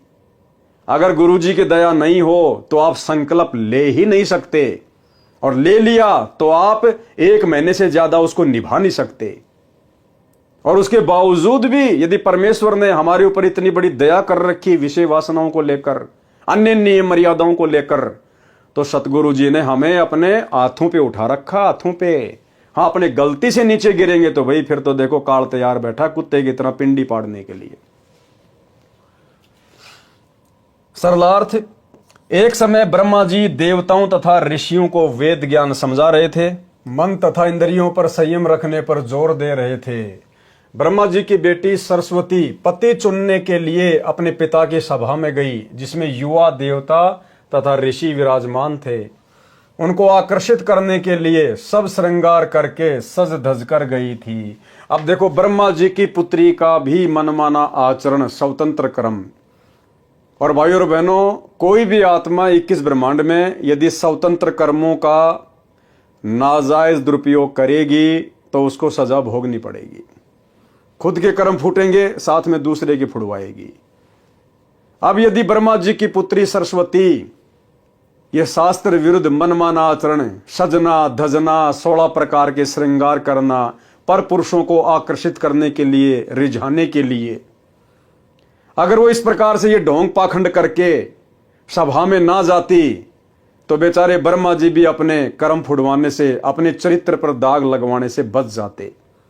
लेकिन सरस्वती का मनमाना आचरण, स्वतंत्र कर्मों का नाजायज दुरुपयोग, साथ में अपने पिता की भी जग में बदनामी करवा दी। अपनी पुत्री की सुंदरता देखकर काम यानी सेक्स के वश होकर, संयम खोकर, विवेक का नाश करके अपनी बेटी से संभोग यानी सेक्स करने को उतारू हो गया था। अब बताओ, इस काल ने ब्रह्मा जी को नहीं छोड़ा, यानी इस पृथ्वी लोक की, स्वर्ग लोक की और ये पाताल लोक की सृष्टि ब्रह्मा जी से शुरू करवाई है काल ने। यानी ब्रह्मा जी को तीनों लोकों का प्रजापति कहा जाता है। अब जब यहां के प्रजापति की, ब्रह्मा जी की ये हालत है, दूसरों को उपदेश दे रहा है, वेद पढ़ा रहा है, और भरी सभा में काल प्रेरित हो गया, काम प्रेरित हो गया, और सभी देवताओं के सामने अपनी ही बेटी की पीछे से बांध भर ली सेक्स करने के लिए। तो भाई और बहनों, आप और हम दो कोटि के जीवों को भला ये कैसे छोड़ सकता है काल। लेकिन यदि वर्तमान में हम इसकी पहुंच से दूर हैं तो इसमें हमारा कोई श्रेय नहीं है। पूज्य गुरुदेव भगवान की रजा, इनकी दया, इनकी मेहर है। ब्रह्मा पाप के भागी बने, मन तो कबीर परमात्मा की भक्ति तथा तत्व ज्ञान से काबू में आता है। मन यानी काल कैसे आता है काबू में? मन तो कबीर परमात्मा की भक्ति। तो आज हम भक्ति किसकी कर रहे हैं? अपने गुरु जी की। तो गुरु जी कौन हुए? कबीर परमात्मा। मन तो कबीर परमात्मा की भक्ति तथा तत्व ज्ञान से काबू में आता है। आज तत्व ज्ञान कौन दे रहा है? गुरुदेव भगवान। तो कौन हुए हमारे गुरुदेव? स्वयं कबीर परमात्मा। वाणी नंबर 146। गरीब बाण लगाया बालिया, प्रभास क्षेत्र के माही, सूक्ष्म देही सुरग गए, यहां कुछ बिछरिया नाही। सरलार्थ, श्री कृष्ण जी के पैर में बालिया नामक शिकारी ने तीर मारा। श्री कृष्ण जी की मृत्यु हो गई, परंतु सूक्ष्म शरीर सहित स्वर्ग चला गया। वाणी नंबर 147 से 149। गरीब दुर्वासा कोपे तहां, समझ न आई नीच, 56 कोटि यादव कटे, मची रुधिर की कींच। गरीब गुद्दड़ गर्भ बनाए कर, कीनी बहुत मजाक, डरिए साईं संत से, सुखदेव बोले शाख। गरीब 10,000 पुत्र कटे, गोपी काव्यो लूटी, गणिका चढ़ी विमान में, भाव भक्ति से छूटी। अब देखो यहां परमात्मा ने हमें 2 शिक्षा दी हैं। सबसे पहली शिक्षा, हम संत बन गए, भगत बन गए। तो आप और हमने अब गुरुदेव के आशीर्वाद से अपने गुस्से पर, अपने क्रोध पर कंट्रोल करके, अगम निगम की सोच के हमने एक एक शब्द अपनी जुबान से निकालना है। दुर्वासा संत था और अंत में उसने क्या कर दिया? जरा सी बात के ऊपर वहां के लड़कों ने, श्री कृष्ण जी के लड़के प्रद्युम्न ने और अन्य लड़कों ने जरा सा मजाक कर दिया उसके साथ में। उसने श्राप दे दिया। 56 करोड़ यादव आपस में कट कट के मर गए, खून की नदियां बह गई। तो परमात्मा कहते हैं ये संतों के लक्षण नहीं, संतों के स्वभाव नहीं, भक्तों के अंदर ऐसे लक्षण नहीं होने चाहिए। हमने सहनशील होना पड़ेगा, हमने संयमित होना पड़ेगा। भाई हम तो समर्थ की शरण में हैं, अगर हम मर्यादा में हैं तो हमारा तो कोई कुछ बिगाड़ नहीं सकता, चाहे कितना मजाक करे, कितना कुछ करे। फिर हमने किसी को भला बुरा बोलने की क्या आवश्यकता? दूसरी शिक्षा यह है कि साधु संतों के साथ में अनर्गल मजाक भी नहीं करना चाहिए। मजाक तो करना ही नहीं चाहिए। भाई कोई अपनी भक्ति कर रहा है, जैसे भी कर रहा है, हमने मजाक नहीं करना चाहिए उनके साथ में, उनका मजाक नहीं उड़ाना चाहिए, उनके साथ में हटकेलियां नहीं करनी चाहिए, उनको हल्के में नहीं लेना चाहिए। तो श्री कृष्ण जी के बेटे प्रद्युम्न ने और उसके साथियों ने दुर्वासा ऋषि के साथ में मजाक किया, हल्के में लिया संतों को, भक्तों को, जिस कारण से पूरे यादव कुल का सर्वनाश हो गया।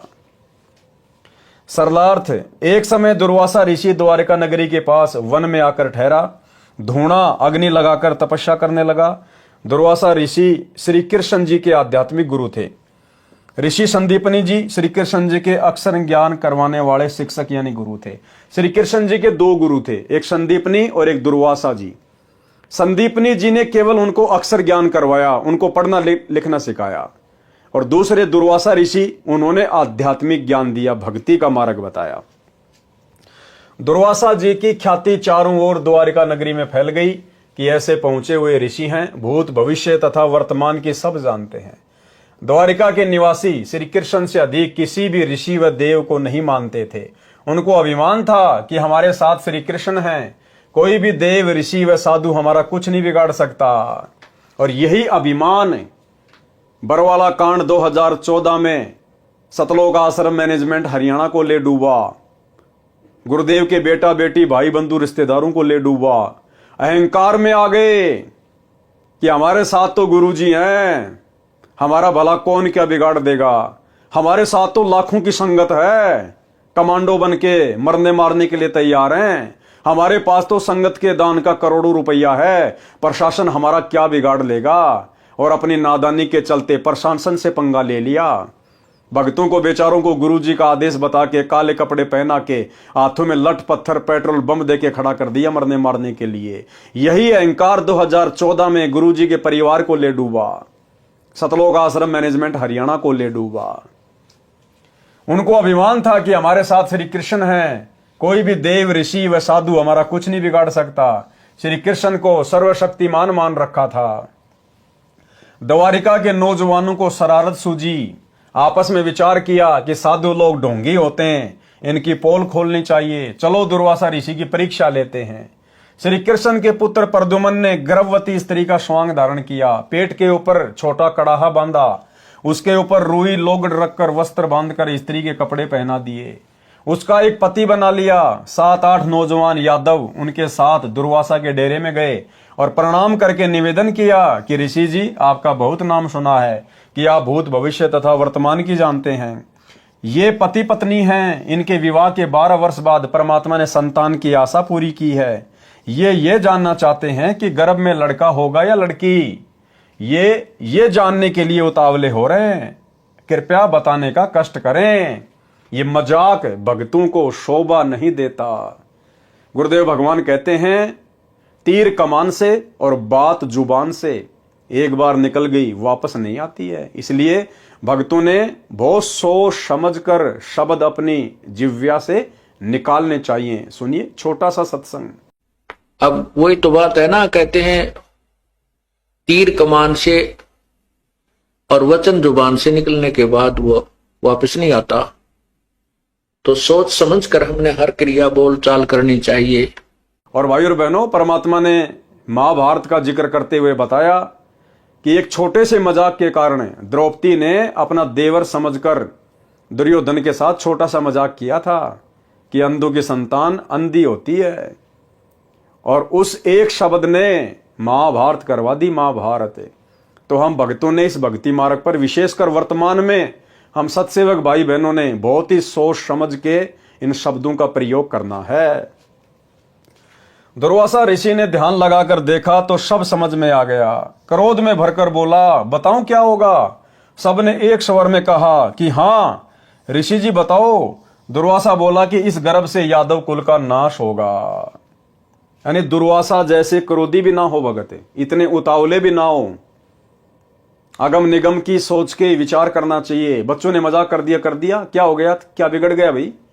साधु संतों में तो सहनशीलता होती है, साधु संत तो समावान होते हैं।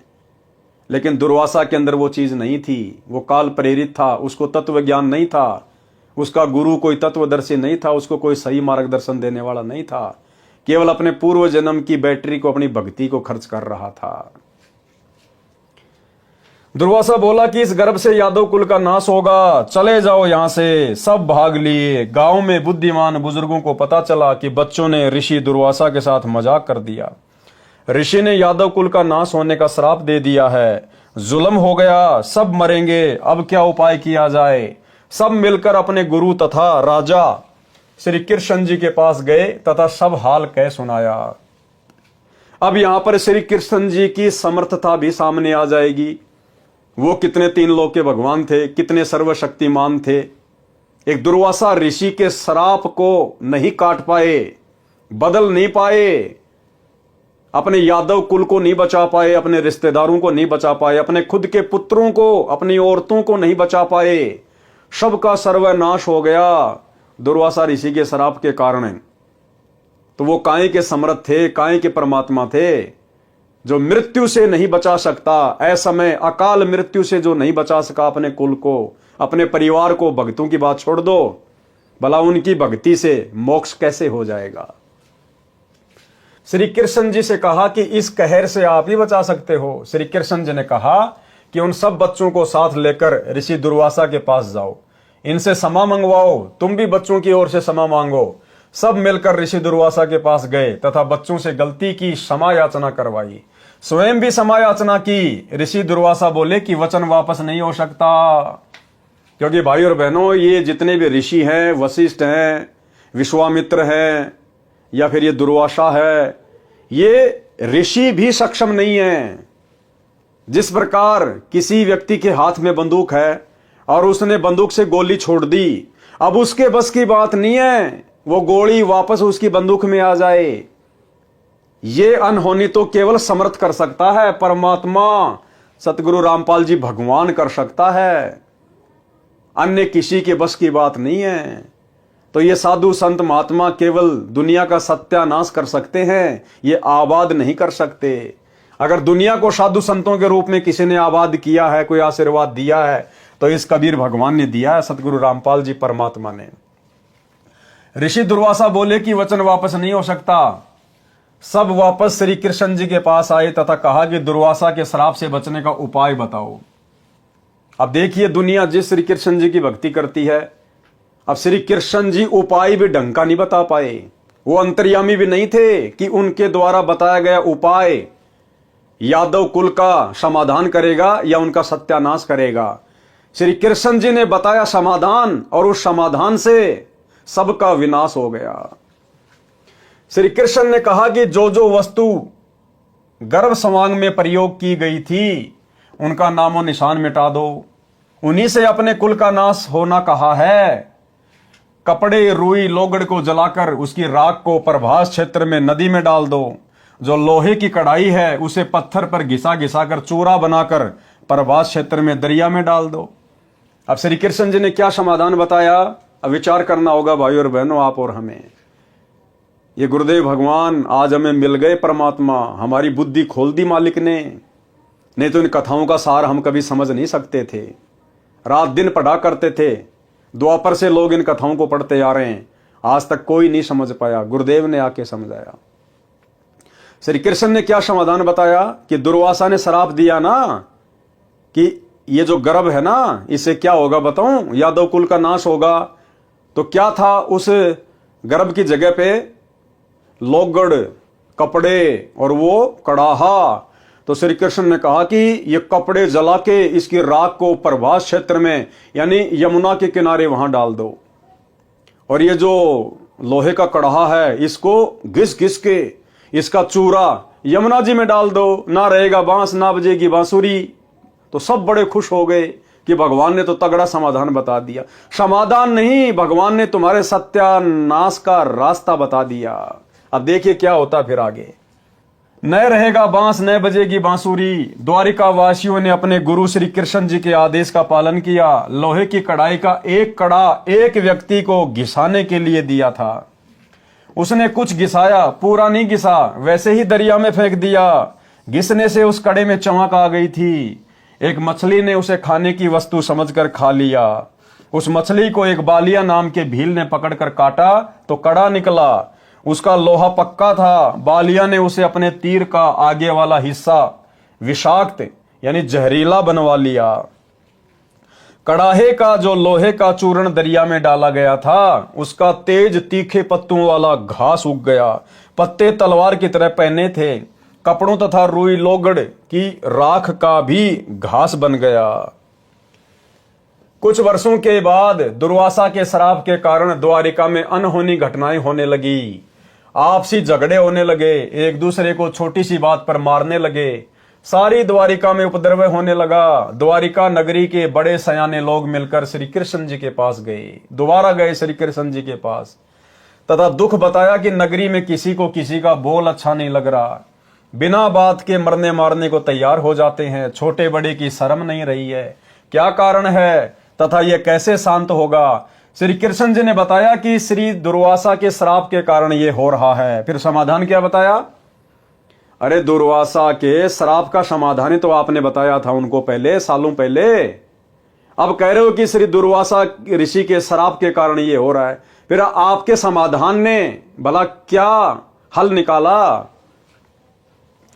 इसका समाधान सुनो। फिर से समाधान बता रहे श्री कृष्ण जी। पहले वाला समाधान तो पूरा हुआ नहीं, फेल हो गया। दूसरा समाधान बता रहे हैं कि नगरी के सभी छोटे नवजात लड़के सहित यादव प्रभास क्षेत्र में उसी स्थान पर नदी में स्नान करो जिस स्थान पर कढ़ाई का चूर्ण डाला था। यानी यादवों को मरने मारने के लिए भेज रहा श्री कृष्ण। और यादव समझ रहे हैं कि इससे हमारा समाधान होगा। ये काल प्रेरणा भाई और बहनों, ये 3 लोक के भगवान भी काल की रेंज से बाहर नहीं है। श्राप से बचने के लिए द्वारिका नगरी के सब बालक, नौजवान तथा वृद्ध स्नान करने गए। श्री कृष्ण जी के कहने से स्नान करके बाहर निकलकर एक दूसरे से गाली गलौज करने लगे और उस कढ़ाई के चूरे से उत्पन्न घास को उखाड़कर एक दूसरे को मारने लगे। तलवार की तरह घास से सिर कटकर दूर गिरने लगे। कुछ व्यक्ति बचे थे, अन्य सब के सब लड़कर मर गए। उन बचे हुओं को ज्योति निरंजन काल ने स्वयं श्री कृष्ण जी में प्रवेश करके उस घास से मार डाला। अकेला श्री कृष्ण बचा था। अब श्री कृष्ण जी ने खुद की मौत का सामान खुद ही तैयार करवाया कि उस कढ़ाई को जमुना जी में घसो। एक आलसी व्यक्ति को दे दिया, लास्ट में उसने वो कढ़ाई से कैसे फेंक दिया। क्या श्री कृष्ण जी को नहीं पता था इस बात का कि इस प्रकार से वहां पर उस कढ़ाई को घिसा जाएगा और एक व्यक्ति उसके कड़े को ऐसा का ऐसा यमुना में डाल देगा। वो कड़ा एक मछली खा जाएगी, मछली को एक बालिया नाम का भील उसको पकड़ लेगा और वो फिर उस कड़े से अपना जहरीला तीर बनवाएगा और उसी तीर से तेरी मृत्यु होगी। फिर काहे के भगवान, काहे के अंतर्यामी, जब उनको इतना ही पता नहीं, खुद की मौत का सामान खुद ने तैयार करवा लिया, तो भला अन्य का, यादुओं का कहां से वो समाधान करते। और आज उनके चले जाने के बाद दुनिया उनके मंदिर बना बना के तालियां पीट रही हैं, घंटियां बजा रही है, भंडारे कर रही है। आज क्या मिल जाएगा भाई, जब वो रहते सहते अपने खानदान को, अपनी औरतों को, अपने लड़कों को, अपने रिश्तेदारों को मरने से नहीं बचा पाए, एक शराब से नहीं बचा पाए, तो आज उनके चले जाने के बाद भला आज उनकी भक्ति करने से, मंदिर बनाने से, मूर्ति बनाने से, उनकी जन्माष्टमी मनाने से आज क्या लाभ होगा? 0/0। दुनिया अंधकार में जी रही है बिना सतगुरु के तत्व ज्ञान के। एक वृक्ष के नीचे जाकर लेट गया श्री कृष्ण जी। एक पैर को दूसरे पैर के घुटने पर रखकर लेट गया। दाएं पैर के पंजे में पद्म जन्म से लगा था जो चमक रहा था। जिस बालिया नाम के भील यानी शिकारी ने मछली से निकले कढ़ाई के कड़े का विष लगाकर तीर बनवाया था, वह शिकारी उसी तीर को लेकर उसी स्थान पर शिकार की तलाश में आया जिस वृक्ष के नीचे श्री कृष्ण लेटे थे। वृक्ष की छोटी छोटी टहनियां चारों ओर नीचे पृथ्वी को छू रही थी, लटक रही थी। उन झुरमटों में से श्री कृष्ण के पैर का पद्म ऐसा लग रहा था जैसे किसी हिरण की आंख चमक रही हो। शिकारी बालिया ने आव देखा न ताव, उस चमक पर तीर दे मारा। तीर निशाने पर लगा। पैर के तलवे में विषाक्त तीर लगने से श्री कृष्ण जी की चीख निकली। बालिया समझ गया कि किसी व्यक्ति को तीर लगा है। निकट जाकर देखा तो कोई राजा है। पूछने पर पता चला कि श्री कृष्ण है। अपनी गलती की क्षमा याचना करने लगा और कहा कि हे भगवान, धोखे से तीर लग गया।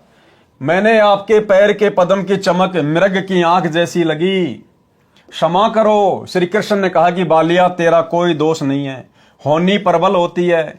मैंने तेरा बदला चुकाया है। त्रेता युग में तू किष्किंधा का राजा सुग्रीव का भाई बाली था। मैं अयोध्या में रामचंद्र नाम से राजा दशरथ के घर पर जन्मा था। उस समय मैंने तेरे को वृक्ष की ओट लेकर धोखा करके लड़ाई में मारा था। अब तू मेरा एक काम कर। अब बताओ भाई और बहनों, अपने कर्मों को ये भगवान नहीं काट पाए। त्रेता में श्री रामचंद्र जी अर्थात श्री विष्णु भगवान ने धोखे से पेड़ की ओट लेकर बाली को मारा। उसका बदला श्री कृष्ण रूप में द्वापर में देना पड़ा, अर्थात अपना वो किया हुआ कर्म भोगना पड़ा। जब ये भगवान अपना कर्म नहीं काट सकते तो इनकी भक्ति करने से आप और हमारे कर्म, आप और हमारे पाप कैसे कट जाएंगे? कॉमन सेंस की बात है। ये तो समर्थ काटेगा और लाखों के काट रहा है। अब तू मेरा एक काम कर, द्वारिका में जाकर बता दे कि सर्व यादव दुर्वासा के श्रापवश आपस में लड़कर मर गए हैं। कुछ समय उपरांत द्वारिका की स्त्रियों की भीड़ लग गई, हाहाकार मच गया। पांडव श्री कृष्ण के रिश्तेदार थे, वे भी आ गए। श्री कृष्ण ने अर्जुन से कहा कि आप सर्व गोपियों यानी यादवों की स्त्रियों को अपने पास ले जाना, या कोई नर यादव नहीं बचा है। आसपास के भील इनकी इज्जत खराब करेंगे। पांडवों से कहा कि तुम राज्य अपने पुत्र को देकर हिमालय में जाकर घोर तप करो और अपने युद्ध में किए गए पापों का नाश करो। अर्जुन ने पूछा, भगवान एक प्रश्न आज मैं आपसे करूंगा, आप सत्य उत्तर देना। आप अंतिम श्वास गिन रहे हो, झूठ मत बोलना। श्री कृष्ण ने कहा कि प्रश्न कर। अर्जुन बोला, आपने गीता का ज्ञान कुरुक्षेत्र के मैदान में महाभारत युद्ध से पहले सुनाया था। उसमें कहा था कि अर्जुन तू युद्ध कर ले, तुम्हें कोई पाप नहीं लगेंगे, तू निमित्त मात्र बन जा, सब सैनिक मैंने मार रखे हैं, तू युद्ध नहीं करेगा तो भी मैं इन्हें मार दूंगा। जब युधिष्ठिर को भयंकर शोपन आने लगे, आपसे कारण जाना तो आपने बताया था कि युद्ध में किए बंधुघात के पाप के परिणाम स्वरूप कष्ट आया। समाधान यज्ञ करना बताया। उस समय मैं आपसे विवाद नहीं कर सका क्योंकि भाई की जिंदगी का सवाल था। आज फिर आपने वही जख्म हरा कर दिया। इतनी झूठ बोलकर हमारा नाश किस लिए करवाया? कौन से जन्म का बदला लिया? श्री कृष्ण ने कहा, अर्जुन तुम मेरे अजीज हो, होनहार बलवान होती है। गीता में क्या कहा उसका मुझे कोई ज्ञान नहीं, आप मेरी आज्ञा का पालन करो। ये कहकर श्री कृष्ण जी मर गए। अपने रिश्तेदारों का भी समाधान नहीं कर पाए, सर्व यादवों का सत्यानाश कर दिया। अब बहुत सारे भाई बहन कहते हैं कि जब सारे 56 करोड़ यादव मर गए थे, फिर ये वर्तमान के यादव कहां से आ गए? तो इसका समाधान भी गुरुदेव ने बताया, अन्यथा कोई सोच भी नहीं सकता। और गुरुदेव ने कहा केवल 56 करोड़ यादव मरे थे नर, औरतें नहीं मरी थी उस शराब से। उन औरतों के गर्भ में जो बच्चे थे, आगे चलकर उनसे यादव कुल धीरे धीरे फिर चला है। पांचों पांडवों व साथ गए नौकरों ने मिलकर सब यादवों का अंतिम संस्कार किया। कुछ एक के शव दरिया में परवाह कर दिए। श्री कृष्ण ने कहा था कि मेरे शरीर को जलाकर बची हुई अस्थियां व राख को एक लकड़ी के संदूक में डालकर दरिया में बहा देना। पांडवों ने वैसा ही किया। वो संदूक समुद्र में चला गया, फिर उड़ीसा प्रांत के अंदर जगन्नाथपुरी के पास बहता हुआ चला गया। उड़ीसा के राजा इंद्रदमन को शौपन में श्री कृष्ण ने दर्शन देकर, श्री कृष्ण ने नहीं, इस कबीर परमात्मा ने दर्शन देकर कहा कि एक संदूक समुद्र में इस स्थान पर है, उसमें मेरे शरीर की अस्थियां तथा राख हैं, उसको निकालकर उसी किनारे पर उन अस्थियों को जमीन में दबाकर ऊपर एक सुंदर मंदिर बनवा दे। ऐसा किया गया, जो जगन्नाथ नाम से मंदिर प्रसिद्ध है। 4 पांडव पहले चले गए, अर्जुन को गोपियों को लेकर आने को छोड़ गए। अर्जुन के पास वही गांडीव धनुष था जिससे लड़ाई करके महाभारत में जीत प्राप्त की थी। अर्जुन द्वारिका की सर्व स्त्रियों को बैलगाड़ियों में बैठाकर दिल्ली के लिए चल पड़ा। रास्ते में भीलों ने अर्जुन को घेर लिया, अर्जुन को पीटा, गोपियों को लूटा, कुछ स्त्रियों को भील उठा ले गए। अर्जुन कुछ नहीं कर सका, धनुष उठा भी नहीं सका। तब अर्जुन ने कहा था कि श्री कृष्ण नाश करने आया था, युद्ध में पाप करवाने के लिए तो बल दे दिया। लाखों योद्धा इसी गांडीव धनुष से मार गिराए, कोई मेरे सामने टिकने वाला नहीं था। आज वही अर्जुन है, वही धनुष है, मैं खड़ा खड़ा कांप रहा हूं। श्री कृष्ण जालिम था, धोखेबाज था, अर्जुन सोच रहा है। कबीर परमेश्वर जी हमें समझाते हैं कि ये जुल्म श्री कृष्ण ने नहीं किया, ज्योति निरंजन काल ब्रह्म ने किया है। श्री कृष्ण का जीवन देख लो। श्री कृष्ण अपने कुल को मथुरा से लेकर जान बचाकर द्वारिका आया। द्वारिका में उनकी आंखों के सामने सब यादव कुल नष्ट हो गया। श्री कृष्ण का बेटा मर गया, पोता मर गया, सर्व कुल नष्ट हो गया, स्वयं बेमौत मरा। तो आज भाई और बहनों, उस श्री कृष्ण की भक्ति से आप और हमारी अकाल मृत्यु भला कैसे टल सकती है? 1% भी नहीं। उसके कुल की स्त्रियों की दुर्गति भीलों ने की, जबरदस्ती उठा ले गए, उनकी इज्जत खराब की, नरक का जीवन जीने के लिए मजबूर हुई। उसी श्री कृष्ण की पूजा करके जो सुख शांति की आशा करता है, उसमें कितनी बुद्धि है, इस घटना से पता चलता है। वाणी नंबर 150 से 184।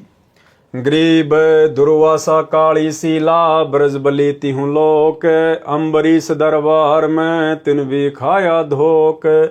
ग्रीब चक्र सुदर्शन शीस पड़ी, अम्बरीश को घाली, 3 लोक भागे फिरे ऐसे अवगत चाल।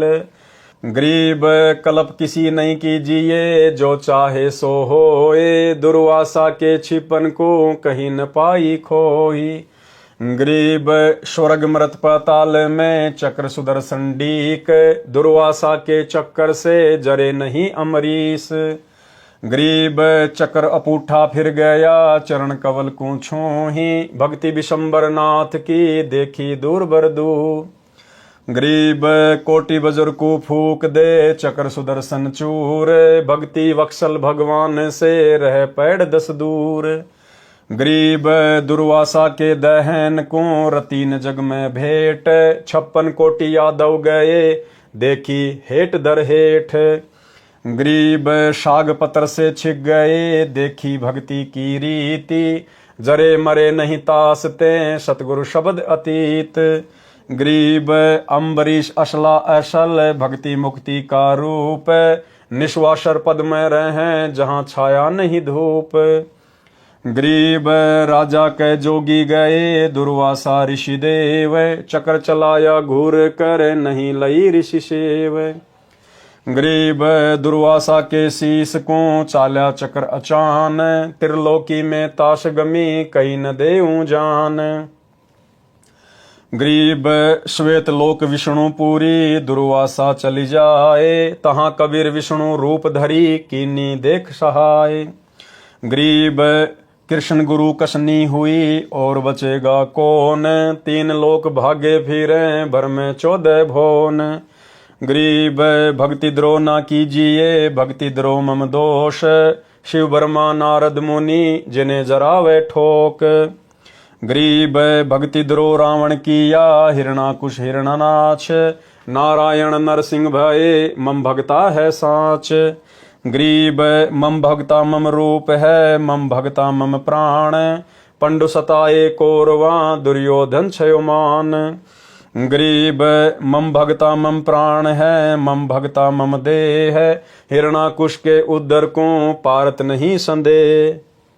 गरीब मम भगता मम प्रिय है नहीं दुनी से काम, राजा प्रजा रीति सब ये नहीं जाने राम।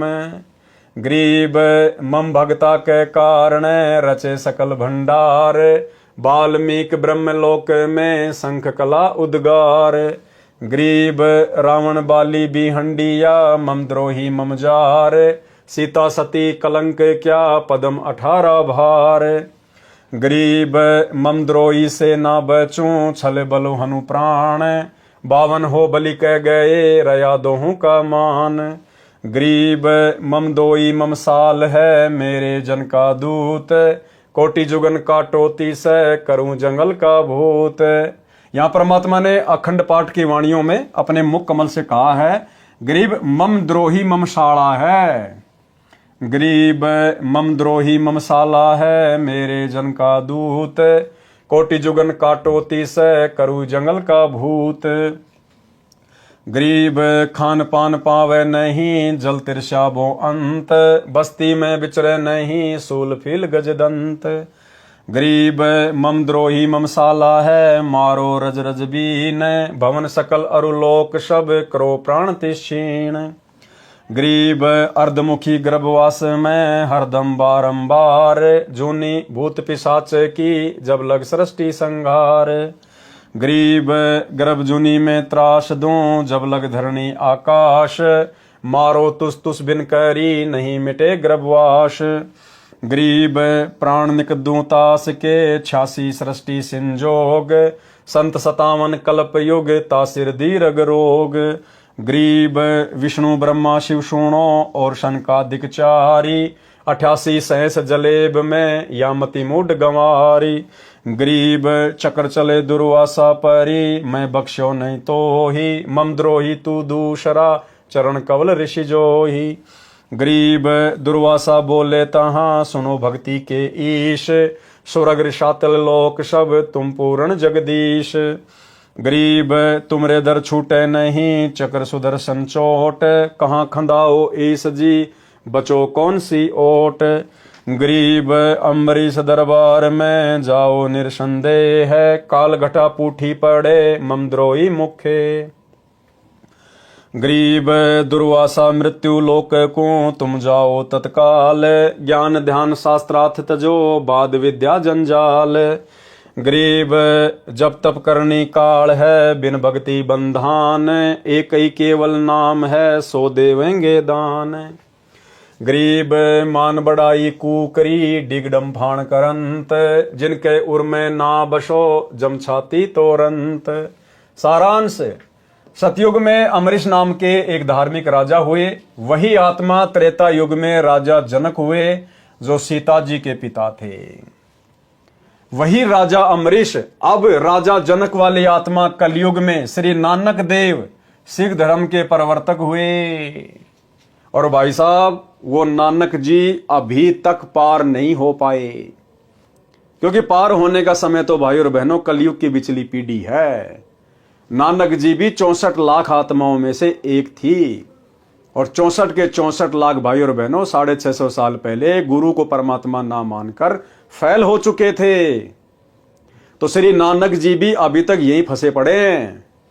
और भाई और बहनों, हिसार जेल से आए हुए विशेष संदेश नंबर 74 में गुरुदेव भगवान ने बिल्कुल क्लियर कर दिया कि श्री नानक जी का वर्तमान में जन्म हो चुका है और उनको नाम दीक्षा भी मिल चुकी है। परमात्मा ने उस आत्मा का जिक्र किया कि सतयुग में वो राजा अमरीश था, त्रेता में राजा जनक था, और 650 साल पहले बाबा नानक के रूप में जन्मा। और अब वर्तमान में अगर अब परमात्मा उसको शरण में ना लेता तो फिर से 84 में जाता। गुरुदेव कह रहे हैं अब यदि वर्तमान में परमात्मा उनको शरण में ना लेता, उनको नाम ना देता, तो 84 में जाता। तो भाई और बहनों, नानक जी की आत्मा अभी भी यही फंसी पड़ी है, क्योंकि ये कलयुग की बिचली पीढ़ी का टाइम ही मोक्ष का मेन टाइम है। अब है वो समय, अब परमेश्वर उन सभी आत्माओं को पुनः मौका देंगे मानव जन्म देकर। किसी भाई बहन को शंका ना हो जाए, कहीं उस गुरुद्रोही की तरफ ध्यान चला जाए जो वर्तमान में गुरुद्रोही की भूमिका में है। संजय दिल्ली वाला पूर्णतया अपने आप को ही परमात्मा मान चुका है, तत्वदर्शी संत मान चुका है कि मैं नानक जी की आत्मा हूं। नानक जी की आत्मा को परमात्मा इस कलयुग की बिचली पीढ़ी में गुरु पद देने के लिए, पाखंड में उलझाने के लिए जन्म नहीं देगा, भक्ति के लिए जन्म देगा। उसके अंदर तो किसी प्रेत की आत्मा है जो सारे उससे उल्टे कर्म करवा रही है, उसको गुरुद्रोही की पदवी पे लाके छोड़ दिया। नानक की आत्मा परमेश्वर की शरण में आ चुकी है। गुरुदेव ने इस 74 नंबर की ऑडियो में बिल्कुल क्लियर कर दिया है, एक बार सुन लीजिए। 3 लोक का राज जय जीव को कोई दे, लाख बधाई क्या करे जय नहीं नाम तेने। जैसे राजा अमरीश राजा थे और वो भक्ति ना करी तो करनी चाहिए थी, मर गया, राज छूट गया। कोई पुण्य शेष रह रहे थे, फिर राजा जनक बन गया, भक्ति से फिर बाबा नानक बन गया। अरीब जब नाम ना मिलता तो 84 में जाते, और फिर ये जीवन भी ऐसे नष्ट हो जाता। अरीब जब नाम ना मिलता तो 84 में जाते, और फिर ये जीवन भी ऐसे नष्ट हो जाता।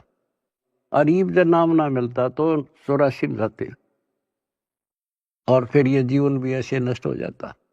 तो भाई और बहनों, क्लियर हो गया। परमात्मा ने उसके सारे जन्म गिना दिए, नानक जी वाला जन्म भी बता दिया कि फिर उसको नानक जी का जन्म मिला। और अब वर्तमान में यदि परमात्मा उसको नाम ना देते, उसको शरण में ना लेते, तो 84 में जाता। इसका मतलब वर्तमान में वो आत्मा जन्म ले चुकी है और गुरुदेव भगवान की शरण में आकर अपनी भक्ति कर रही है। राजा अमरीश के इष्ट देव श्री विष्णु जी थे, किसी गुरु जी से दीक्षा लेकर साधना करते थे। राजा अमरीश भक्ति को प्राथमिकता देते थे, उनके लिए अन्न जल का संयम रखते थे कि मन भक्ति में लगे। भगत अमरीश ने महीने के आहार का नियम बना रखा था, वे प्रतिदिन 1 रोटी कम खाते थे। उस समय मानव शरीर लंबा चौड़ा होता था, मानव की लंबाई 100 फुट के आसपास होती थी। इसके अनुसार मोटाई भी अधिक होती थी, भोजन की खुराक भी अधिक होती थी। गुरु जी ने एकादशी का व्रत रखना भी भक्ति कर्म बता रखा था। अमरीश को वेद ज्ञान भी था, उनकी आत्मा मानती थी कि व्रत रखना वेद में नहीं लिखा है। गुरु को भी नाराज नहीं करना चाहा, इसलिए अपने आहार को इस प्रकार नियमित किया कि एकादशी को भोजन न करना पड़े। जैसे एक दिन में पेट भरने के लिए सामान्य तौर पर 11 रोटी भोजन करते थे, तो उसको प्रतिदिन इस तरह कम करते थे कि एकादशी को बिल्कुल न खाना पड़े। जैसे कृष्ण पक्ष की अमावस्या को रोटी व अन्य सब्जी खाते थे, तो प्रतिदिन एक रोटी व उसी अनुसार सब्जी भी कम कर देते थे। तो एकादशी को कुछ नहीं खाते थे, फिर इसी तरह प्रतिदिन एक एक रोटी बढ़ाते थे। यह प्रति महीने का क्रम था। एक बार एकादशी को ऋषि दुर्वासा जी राजा अम्बरीश के दरबार में आए। राजा ने ऋषि जी का आदर सत्कार किया, भोजन के लिए निवेदन किया। ऋषि दुर्वासा ने कहा कि भोजन तैयार करवाओ, तब तक मैं दरिया पर स्नान करके आता हूं। ऋषि जी को लौटने में देरी हो गई। राजा अम्बरीश के गुरुजी ने राजा को व्रत समापन करने को कहा। अम्बरीश ने विचार किया कि ऋषि दुर्वासा के आने पर ही जल आचमन करूंगा, परंतु ऋषि नहीं आए। गुरुजी ने एकादशी समाप्त होने से पहले जल का आचमन अम्बरीश को करवा दिया। ऋषि दुर्वासा लौटे तो अम्बरीश से कहा कि आप भी हमारे साथ बैठकर खाना खाओ। अम्बरीश ने सब बात बताई कि आज मेरा एकादशी का व्रत था। एकादशी आज के दिन 11 बजे समाप्त हो गई है। इससे पहले एकादशी के व्रत को समापन करना अनिवार्य था। मैंने जो खाना था खा लिया, अब आज कुछ नहीं खाना है। ऋषि दुर्वासा तो क्रोध से भरे रहते थे। अम्बरीश से कहा कि तेरे घर पर ऋषि आए हैं, तूने ऋषियों से पहले भोजन करके हमारा अपमान किया है। यह कहकर ऋषि ने राजा को उपदेश दिया कि यह कर्मकांड वेद विरुद्ध है, इसे नहीं करना चाहिए, व्यर्थ है। राजा ने कहा जो आपकी आज्ञा। ऋषि दुर्वासा बिना आहार किए ही चला गया। अगली बार भी दुर्वासा जानबूझकर बकवाद करने के लिए एकादशी को आया। राजा ने उसी तरह एकादशी का व्रत समापन किया। ऋषि जानबूझकर उस दिन और देर से स्नान करके आए। खाने के समय राजा के साथ बैठकर भोजन करने का आदेश दिया। राजा ने वही व्यवस्था बताई कि मैंने एकादशी के व्रत का समय पर उद्यापन करना था, आज भोजन नहीं खा सकता, क्षमा करो, आप भोग लगाओ और हमें कृतार्थ करो। ये उत्तर राजा का सुनकर ऋषि दुर्वासा आग बबूला होकर बोला, मैंने तुझे एकादशी का व्रत न करने को कहा था, आपने मेरा अपमान किया है। राजा ने कहा कि ऋषि जी, मैं व्रत नहीं रखता, ये तो अंजल का संयम बनाकर साधना करता हूं। परंतु ऋषि दुर्वासा ने सुदर्शन चक्र को आदेश दिया कि राजा का सिर काट दे। सुदर्शन चक्र तुरंत सक्रिय हुआ, आग की लपटें निकलने लगी। सुदर्शन चक्र ने भयंकर रूप धारण किया और राजा अम्बरीश की ओर चल पड़ा, जो वहां से 10 कदम 50-60 फुट की दूरी पर जमीन पर आसन लगाए बैठा था। राजा के चरण छूकर सुदर्शन चक्र वापस दुर्वासा ऋषि की ओर मुड़ा और ऋषि के शांत करने पर भी शांत नहीं हुआ, तो ऋषि को समझते देर न लगी कि चक्र तेरे को भस्म करेगा। भाई और बहनों, यही दुर्वासा वाली गलतियां ये सतलोक आश्रम मैनेजमेंट हरियाणा गुरुजी का परिवार, ये कोऑर्डिनेटर लोग बरवाला कांड 2014 से लगातार सात संगतियों में सत्सेवकों के साथ में कर रहे हैं। भाई हम अपनी सात संगतियां रख रहे हैं, हम भगत भाई बहन मिलकर अपने गुरु को इष्ट मानकर भोग लगा रहे हैं, हम भाई बहन मिलकर शंका समाधान करते हैं, गुरु के ज्ञान पे चर्चा करते हैं, गुरु की महिमा करते हैं, भंडारा करते हैं। ये लोग जबरदस्ती जानबूझकर बकवाद करने के लिए दुर्वासा ऋषि की तरह काल प्रेरणा से सात संगत वाले भाई बहनों के साथ में मार पिटाई करते हैं, लड़ाई झगड़ा करते हैं। एक बार नहीं, 2 बार नहीं, अनेकों बार इन्होंने जानबूझकर बकवादे की है। भाई और बहनों, भक्ति विधान तो वही है। अब आने वाले समय में भी इन लोगों के साथ में वही बनेगी जो दुर्वासा ऋषि के साथ बनी, जानबूझकर बकवाद करने वालों के साथ बनी। हम कोई गुरुजी के परिवार के घर में जाके साथ संगतियां नहीं करते, हम इनके आश्रमों में जाके साथ संगतियां नहीं करते, हम इन आश्रम वालों को बुलाते भी नहीं, लेकिन जबरदस्ती काल प्रेरणा से ये लोग साथ संगति में व्यवधान डालने के लिए दुर्वासा की तरह आ टपकते हैं।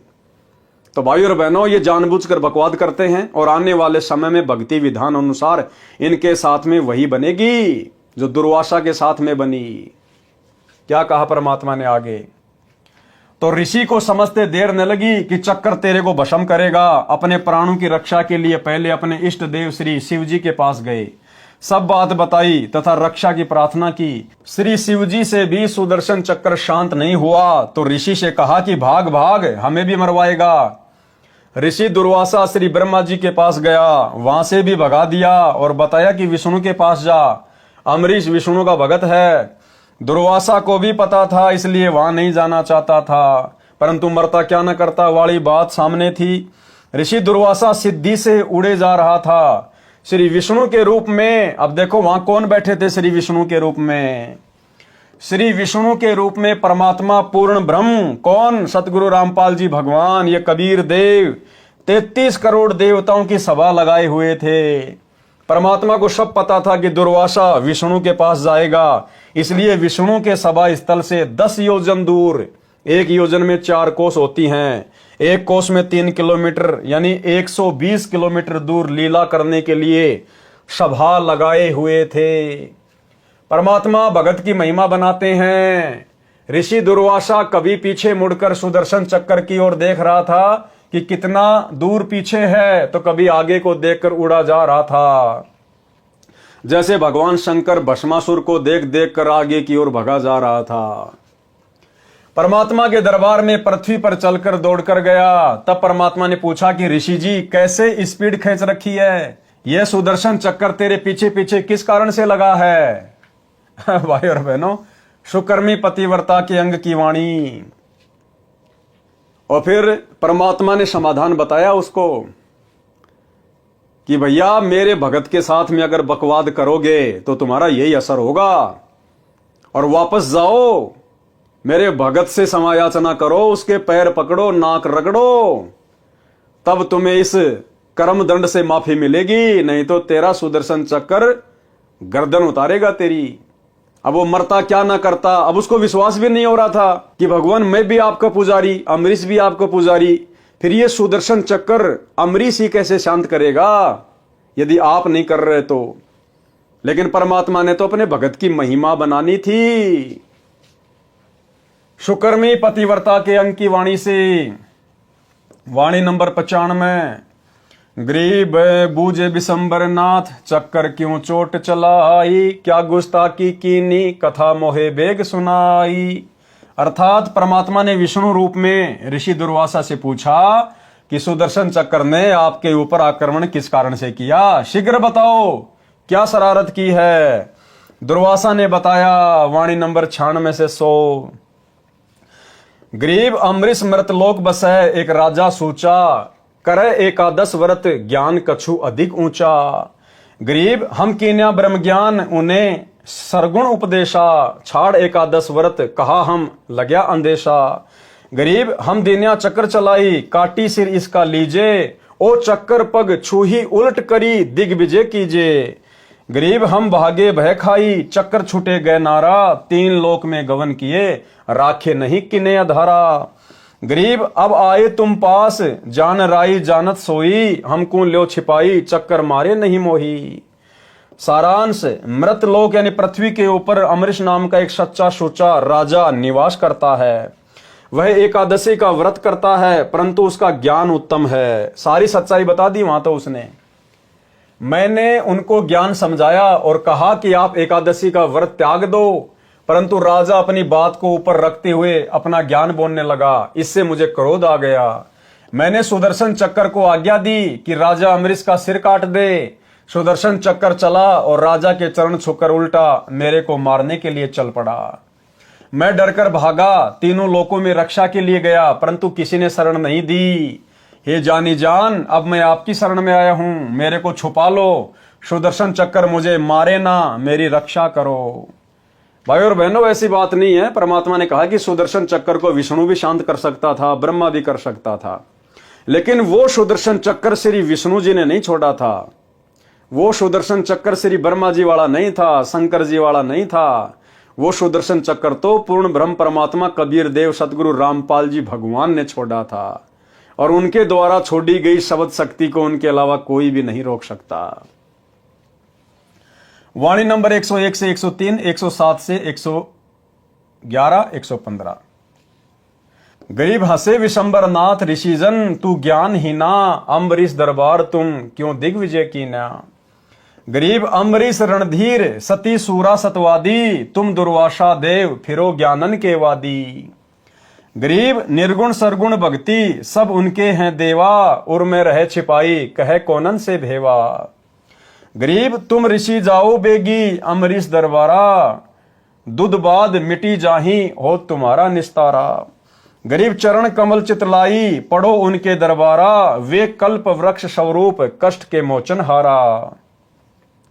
गरीब जब ऋषि चले बिचारी, चूक हमरी ही निकशी, चक्र सुदर्शन गैल जान अमरीश ही बख्शी। गरीब बोले राजा बैन सुनो दुर्वासा देवा, ना कछु हमरे दोष तुम्हारा तुमको लेवा। गरीब राजा दो आशीष पीठ पर हाथ लगाओ, चक्र सुदर्शन पकड़ी धरो मेरे मस्तक लाओ। गरीब अम्बरीश को चक्कर पकड़ी शीतल चक्कर कीन्या, जब ऋषि दई आशीष सही राजा पर बीना। पारक के अंग से वाणी। गरीब दुर्वासा काली सीला बजरबली तिहु लोक, अम्बरीश दरबार में तिन भी खाया धोक। गरीब चक्र सुदर्शन शीस परी अम्बरीश को घाल, तीन लोक भागे फिरे ऐसी अवगत चाल। गरीब कल्प किसी नहीं कीजिए, जो चाहे सो होए, दुर्वासा के छिपन को कहीं न पाई खोई। गरीब स्वर्ग मृत पाताल में चक्र सुदर्शन डीक, दुर्वासा के चक्कर से जरे नहीं अम्बरीश। गरीब चक्र अपूठा फिर गया चरण कवल को छूही, भक्ति विशंबर नाथ की देखी दूबर दू। गरीब कोटि बजर को फूक दे चक्र सुदर्शन चूर, भक्ति बच्छल भगवान से रहे पैड़ 10 दूर। गरीब श्वेत लोक विष्णु पूरी दुर्वासा चली जाए, तहां कबीर विष्णु रूपधारी कीनी देख सहाय। गरीब दुर्वासा बोले तहां सुनो भक्ति के ईश, स्वर्ग ऋषातल लोक सब तुम पूर्ण जगदीश। गरीब तुमरे दर छूटे नहीं चक्र सुदर्शन चोट, कहाँ खंदाओ ईश जी बचो कौन की ओट। गरीब अम्बरीश दरबार में जाओ निसंदेह, काल घटा पूठी पड़े ममद्रोही मुखे। गरीब दुर्वासा मृत्यु लोक को तुम जाओ तत्काल, ज्ञान ध्यान शास्त्रार्थ तजो बाद विद्या जंजाल। गरीब जब तब करनी काल है बिन भक्ति बंदान, एक ही केवल नाम है सो देवेंगे दान। गरीब मान बड़ाई कूकरी डिम डफान करंत, जिनके उर में ना बैसो जम छाती तोरंत। गरीब दुर्वासा अम्बरीश कह गए ज्ञान गुण डार, चरण कवल शिक्षा लई तुम ईश्वर प्राण उधार। गरीब बख्शो प्राण दया करो पीठ लगाओ हाथ, उर मेरे में ठंडी होए शीतल कीजे गात। गरीब अम्बरीश मैं कहता हाँ बीन से बदन खुलास, तुम ऋषि मेरे प्राण हो मैं हूं तुमरा दास।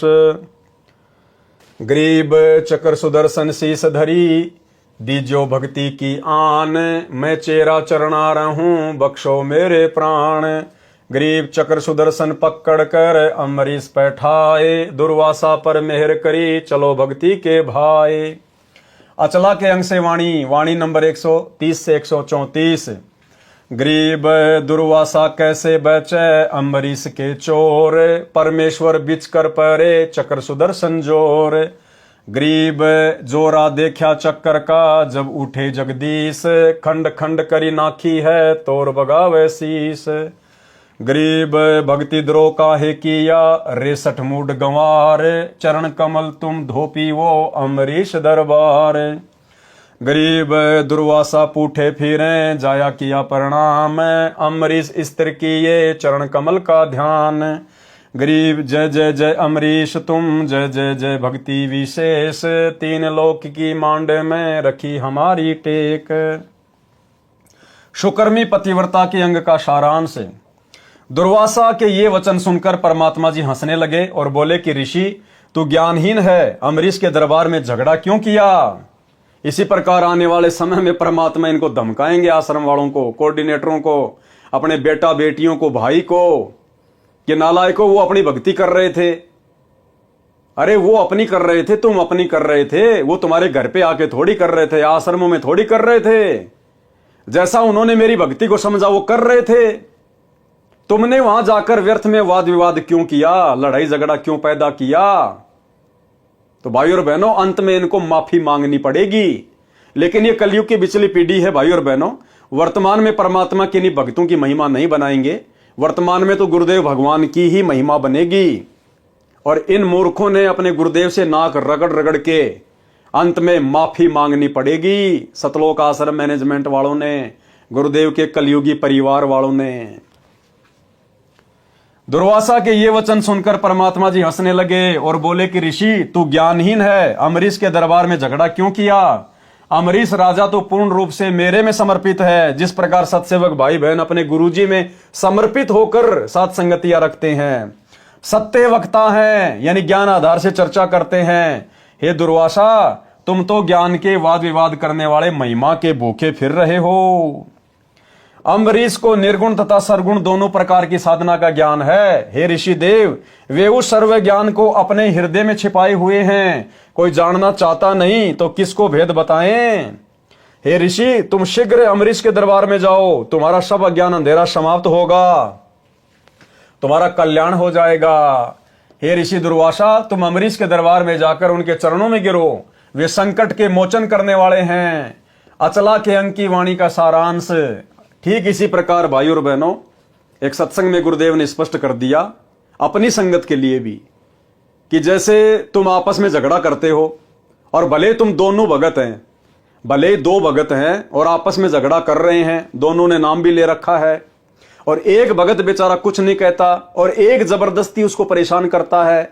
जैसे हम सत्सेवक भाई बहन कुछ नहीं करते और ये मैनेजमेंट वाले जबरदस्ती हमारे को दुखी करते हैं, परेशान करते हैं।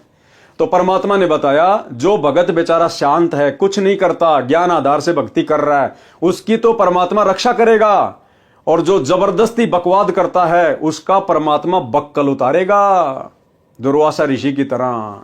ये छोटा सा सत्संग है, सुन लीजिए गुरुदेव के मुख कमल से। इसमें एक बहुत बड़ा नियम है प्रभु का कि सबसे ज्यादा हमें अधीन रहना होगा। आप दो भक्त हैं, दोनों ने उपदेश ले रखा है और तुम आपस में झगड़ा करते हो और एक भक्त कुछ नहीं कहता, दूसरा उसको नाजायज परेशान करने की चेष्टा करता है, तो परमात्मा उस जो भक्त की रक्षा करेगा। और वो भी बेशक भक्त है, जो बेमतलब बकवाद करके दूसरे को तंग कर रहा है भक्त को, तो उसको हानि पहुंचाएगा, जबकि दोनों भक्त ही है। तो भाई और बहनों, ठीक आने वाले समय में गुरुदेव के कलयुगी परिवार के साथ, सतलोक आश्रम मैनेजमेंट हरियाणा के साथ ऋषि दुर्वासा जैसी बनेगी, क्योंकि इन्होंने तो इस कलयुग की बिचली पीढ़ी में पूर्ण सतगुरु से उपदेश लेकर, तत्व ज्ञान लेकर दुर्वासा से भी बड़ी गलतियां कर डाली, दुर्वासा से भी बड़ी गलतियां। अरे दुर्वासा को तो तत्व ज्ञान नहीं था, उसको तो निर्गुण सरगुण भक्ति का ज्ञान नहीं था। आज तुम्हें गुरुदेव ने क्या कमी छोड़ दी ज्ञान समझाने में 30 वर्षों में, फिर भी तुमने अपने स्वार्थ के लिए सात संगतियों में आकर काल प्रेरणा से झगड़ा किया, बकवादे की, मुकदमे लगवाए, भक्तों को जेल करवाई, भक्तों के साथ में मारपीट की। तुम्हारे साथ क्या बनेगी? तुम्हारे ही कर्मों के प्रतिफल में। अचला के अंक की वाणी का सारांश है। संत गरीबदास जी बता रहे हैं कि दुर्वासा कैसे बच सकता था। वह तो एक महान आत्मा अमरीश का चोर था, यानी अमरीश के यथार्थ ज्ञान को सुनकर भी अपने अहंकार का प्रदर्शन किया। ठीक इसी प्रकार सात संगति की वीडियो देखकर भी सतलोक आश्रम मैनेजमेंट हरियाणा वाले अपने अहंकार का ही प्रदर्शन कर रहे हैं, सच्चाई को स्वीकार नहीं रहे।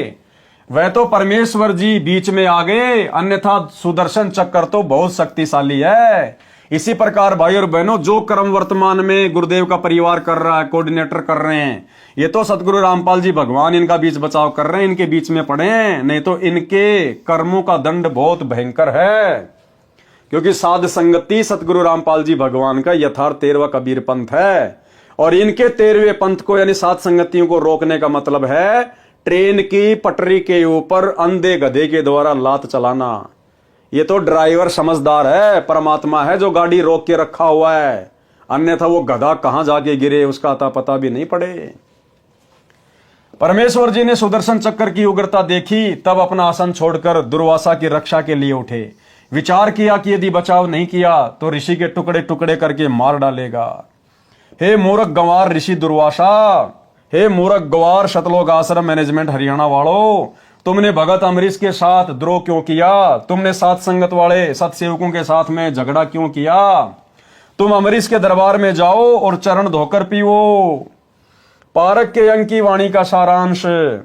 दुर्वासा ऋषि ने भगवान से कहा कि आप तीनों लोकों के स्वामी हो, आप पूर्ण जगदीश हो, आप भक्तों के भगवान हो। आपके द्वार पर मेरी रक्षा नहीं हुई तो कहां होगी? आप अपने से दूर कहां भेज रहे हो प्रभु जी? सुदर्शन की मार से आपके बिना किसकी शरण में बचाव होगा? परमात्मा ने ऋषि दुर्वासा से कहा कि तुम अम्बरीश के दरबार में निसंकोच जाओ, डरो मत।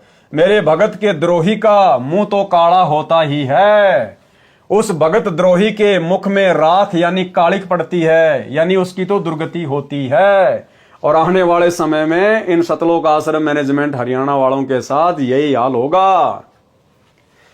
परमेश्वर जी ने कहा, हे दुर्वासा, तुम मृत लोक यानी पृथ्वी लोक को शीघ्र जाओ, इस शास्त्रार्थ के चक्कर को त्याग दो। वाद विवाद तो जी का जंजाल होता है। बिना मर्यादा की भक्ति के तो जब तप अन्य करनी क्रियाएं काल हैं, यानी जीवन नाशक है। सच्चा गुरु तो केवल नाम जाप की दीक्षा देता है। सच्चा गुरु स्टेडियम नहीं बनवाता, हॉस्पिटल नहीं खुलवाता, राजनीति नहीं करवाता, गुंडों की सीबीआई जांच नहीं करवाता, आरक्षणों में भक्तों को नहीं बैठाता, जाटों के भवन नहीं बनवाता, गांव वालों के लिए रोडे नहीं बनवाता, एम्बुलेंस नहीं चलवाता। केवल नाम का जाप देता है, मर्यादा देता है। बिना मर्यादा की भक्ति के तो जब तक अन्य क्रियाएं काल हैं, यानी जीवन नाशक है। सच्चा गुरु तो केवल नाम की दीक्षा देता है। मैं उनके साथ नहीं रहता जो पाखंड करते हैं। अब ये सतलोक आश्रम मैनेजमेंट हरियाणा ने 2014 के बाद में अभी अभी आपको जो इनके कुकर्म गिनाए हैं, ये पाखंड है, पाखंड। मैं उनके साथ नहीं रहता जो पाखंड करते हैं, मान बढ़ाई की चाहत रखते हैं। तो भैया राजनेताओं के चक्कर काटने वाले तो मान बढ़ाई के भूखे होते ही है। मान बढ़ाई तो कुकरी यानी कुतिया के समान है, यानी बिना इज्जत का कार्य है। और आने वाले समय में गुरुदेव का परिवार आज वर्तमान में गुरुजी को ना समझकर, ज्ञान को ना समझकर, मर्यादाओं की धज्जियां उड़ाकर जिस प्रकार से भक्तों से सत्संगों के विरुद्ध क्रिया करवा रहा है, आने वाले समय में भाई और बहनों परमात्मा इनको इज्जत से नंगा करेंगे, नंगा। ये विधान है मालिक का, ये अपने कर्मों से शवतः हो जाएंगे। बच्चे बच्चे को पता चल जाएगा। अरे कल को क्या ये दुनिया परमात्मा की शरण में नहीं आएगी? क्या वो धनाना गांव वाले परमात्मा की शरण में नहीं आएंगे? आज जितने भाई बहन सतलोक आश्रमों में जाते हैं, ज्ञान को आधार नहीं बना रहे, क्या कल को ये ज्ञान को नहीं समझेंगे? क्या इनको मर्यादाओं के विषय में पता नहीं चलेगा? तो जितने बड़े बड़े कुकर्म इन्होंने कर दिए, ये कहां छुपेंगे? कहां छुपेंगे? ये बच्चा इनको ताने मारेगा, बच्चा कि काहे का गुरुजी का बेटा, काहे की गुरुजी की बेटी, काहे का कोऑर्डिनेटर 30 साल से क्या झक मरा रहा था गुरुजी के साथ में? तेरे को इतना भी नहीं पता चला? जो महापुरुष मोबाइल में वीडियो गेम खेलने के लिए मना करता है और तुमने उस महापुरुष के नाम से 1 करोड़ रुपए का स्टेडियम बनवा दिया। ये बच्चा इनको बोलने नहीं देगा। आने वाले समय में बच्चा बोलेगा कि राजनीति कहां है गुरुजी के सत्संग में? कब गुरुजी ने बीजेपी को वोट डलवाए, कांग्रेस को वोट डलवाए, कब आदेश दिया? दिखा। ये बोल नहीं पाएंगे आने वाले समय में भाई और बहनों, बोल नहीं पाएंगे। ये मान बढ़ाई तो कुकरी यानी कुतिया के समान है, यानी बिना इज्जत का कार्य है। परमात्मा के दरबार में इज्जत ना रही तो वह आत्मा गली की कुतिया के समान है। जो पाखंड करते हैं, अन्य को नीचा दिखाते हैं, उनकी यम के दूध छाती तोड़ते हैं, यानी बुरी मार मारते हैं।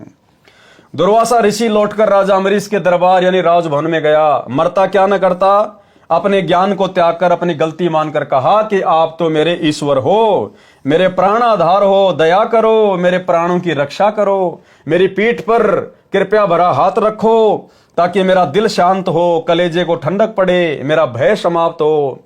सुदर्शन चक्र को मेरे सिर पर शांत करके रखो। मैं आपका नौकर बनकर आपके दरबार में सदा रहूंगा। मेरे जीवन की रक्षा करो, मेरे प्राण बख्शो तथा भक्ति का दान दो। ऋषि दुर्वासा की दशा देखकर अम्बरीश हंसने लगे और प्रसन्न चित्त से ऋषि दुर्वासा से बोले कि हे देव ऋषि जी, आप तो मुझे प्राणों से भी प्रिय हो, मैं आपका दास हूं। अम्बरीश ने सुदर्शन चक्र जो आग की लपटें छोड़ रहा था, हाथ से पकड़कर शांत करके दुर्वासा को अपने पास बैठाया। दुर्वासा के ऊपर मेहर की, कहा कि भक्ति भाव से रहा करो, मान बढ़ाई में जीवन नष्ट ना करो। सुकर्मी पतिव्रता के अंक की वाणी नंबर 112 से 115 का सारांश। जब परमेश्वर कबीर जी ने ऋषि दुर्वासा जी से स्पष्ट कह दिया कि आप अम्बरीश के दरबार में जाओ, वे क्षमा करेंगे तो आपकी जान बचेगी, अन्यथा काल सिर पर नाच ही रहा है, तब ऋषि दुर्वासा को भीड़ी धरती हो गई, यानी धरती छोटी पड़ गई, यानी संकट में गिर गया और विचार किया कि मेरी ही गलती पाई। इसी प्रकार अंत में सतलोक आश्रम मैनेजमेंट हरियाणा को, जो वर्तमान में अहंकार में अंधा होके ये देख ही नहीं रहा कि परमात्मा की यथार्थ भक्ति कहाँ है, मर्यादाएं कहाँ हैं, साथ संगतियां क्या हैं, हम उन साथ संगत वालों के साथ में ऐसा बुरा बर्ताव क्यों कर रहे हैं। अंत में सतगुरुदेव भगवान के मुख कमल से जब इनको सुनने को मिलेगा कि भाई गलती तुम्हारी ही है, और इनको भी एहसास होगा कि हां हमारी ही गलती हुई है, यानी संकट में घिर गया और विचार किया कि मेरी ही गलती पाई। सुदर्शन चक्र पीछा नहीं छोड़ रहा है, अब तो राजा अम्बरीश ही पीछा छुड़वाएगा, वही जीवन दान देगा। राजा अम्बरीश बोले कि हे दुर्वासा देव जी, मैंने कुछ नहीं किया, आपने जैसा किया उसका फल ही मिला है, इसमें मेरा कोई दोष नहीं है। ऋषि दुर्वासा ने निवेदन किया कि मेरी रक्षा करो, सुदर्शन चक्र को शांत करो। राजा अम्बरीश ने सुदर्शन चक्र को शांत करके ऋषि को पकड़ा दिया, बोले कि ले तेरी मिसाइल, फिर गलती न करना। तब ऋषि दुर्वासा के जान में जान आई और अम्बरीश को आशीष दी कि धन्यवाद, आप विद्वान हो, महापुरुष हो। अचला के अंक की वाणी नंबर 133 134 का भी यही अर्थ है, दुर्वासा तथा अम्बरीश की सत्य कथा का सारांश। तो भाई और बहनों, आज की वीडियो में हम केवल इतना ही लेंगे। इन कथाओं के माध्यम से हमने शिक्षा साथ साथ लेकर चलना है। अगर हम इनको पढ़ते चले गए, सुनते चले गए, अपने जीवन में इन शिक्षाओं को लागू किया नहीं, तो इनको सुनने और सुनाने का कोई फायदा नहीं है। तो भाई और बहनों, हम भगत हैं, संत हैं, गुरुदेव ने हमारे कुछ लक्षण बताए हैं, गुण बताए हैं। हमने अपनी मर्यादाओं में रहकर, अपने परमात्मा से डरकर, भक्ति भाव से चलते हुए हमने इस काल के लोक में गुरु आशीर्वाद से विजय प्राप्त करनी है। यानी हमने हर स्थिति में ज्ञान को आधार बनाकर एक भगत के लक्षण अपने ऊपर धारण करके गुरुदेव को प्रसन्न करना है। अगर मोक्ष प्राप्त करना है तो सीधा सीधा पॉइंट है कि अपने गुरु को प्रसन्न रखो। आपकी किसी भी क्रिया से गुरु दुखी ना हो जाए। जिन बातन से गुरु दुख पावे उन बातों को दूर भगावे। हमने उन कर्मों से हमेशा दूरी बना के रखनी है जिन कर्मों से, जिन अमर्यादित हरकतों से हमारे गुरुदेव नाराज हों, रुष्ट हों, उनको चोट पहुंचे। तो हमने तो मोक्ष प्राप्त करना है, इसलिए तो हम इतना सब कुछ प्रयत्न कर रहे हैं। और यदि हमने मर्यादा तोड़ दी, भगत के लक्षण धारण किए नहीं, दुर्वासा की तरह हो गए, सतलोक आश्रम मैनेजमेंट हरियाणा वालों की तरह बिहेव करने लग गए, तो फिर क्या बनेगी हमारे साथ में अंत में? किया कर्म तो दे देगा परमात्मा, राजा बना देगा, महाराजा बना देगा, देव बना देगा, लेकिन मोक्ष तो नहीं हुआ। मोक्ष नहीं हुआ तो फिर 84, फिर ये कष्ट, समस्याएं यूं की यूं खड़ी रहेंगी।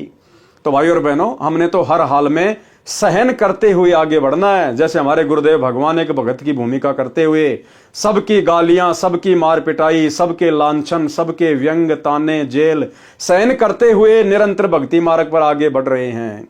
हमने भी उसी प्रकार से अपने गुरु के भक्ति वाले जीवन को देखते हुए निरंतर आगे की ओर बढ़ना है, नीची गर्दन करके अपने आप को मृत जानकर। तब गुरु हमसे प्रसन्न होंगे। तो भाई और बहनों, आज की वीडियो में केवल इतना ही। कल रात्रि 8 बजे फिर से सभी भाई बहन लाइव जुड़िए। तब तक गुरुदेव भगवान हम सबको आज्ञा दें, इजाजत दें, आशीर्वाद दें। बंदी छोड़ सतगुरु रामपाल जी भगवान की जय हो।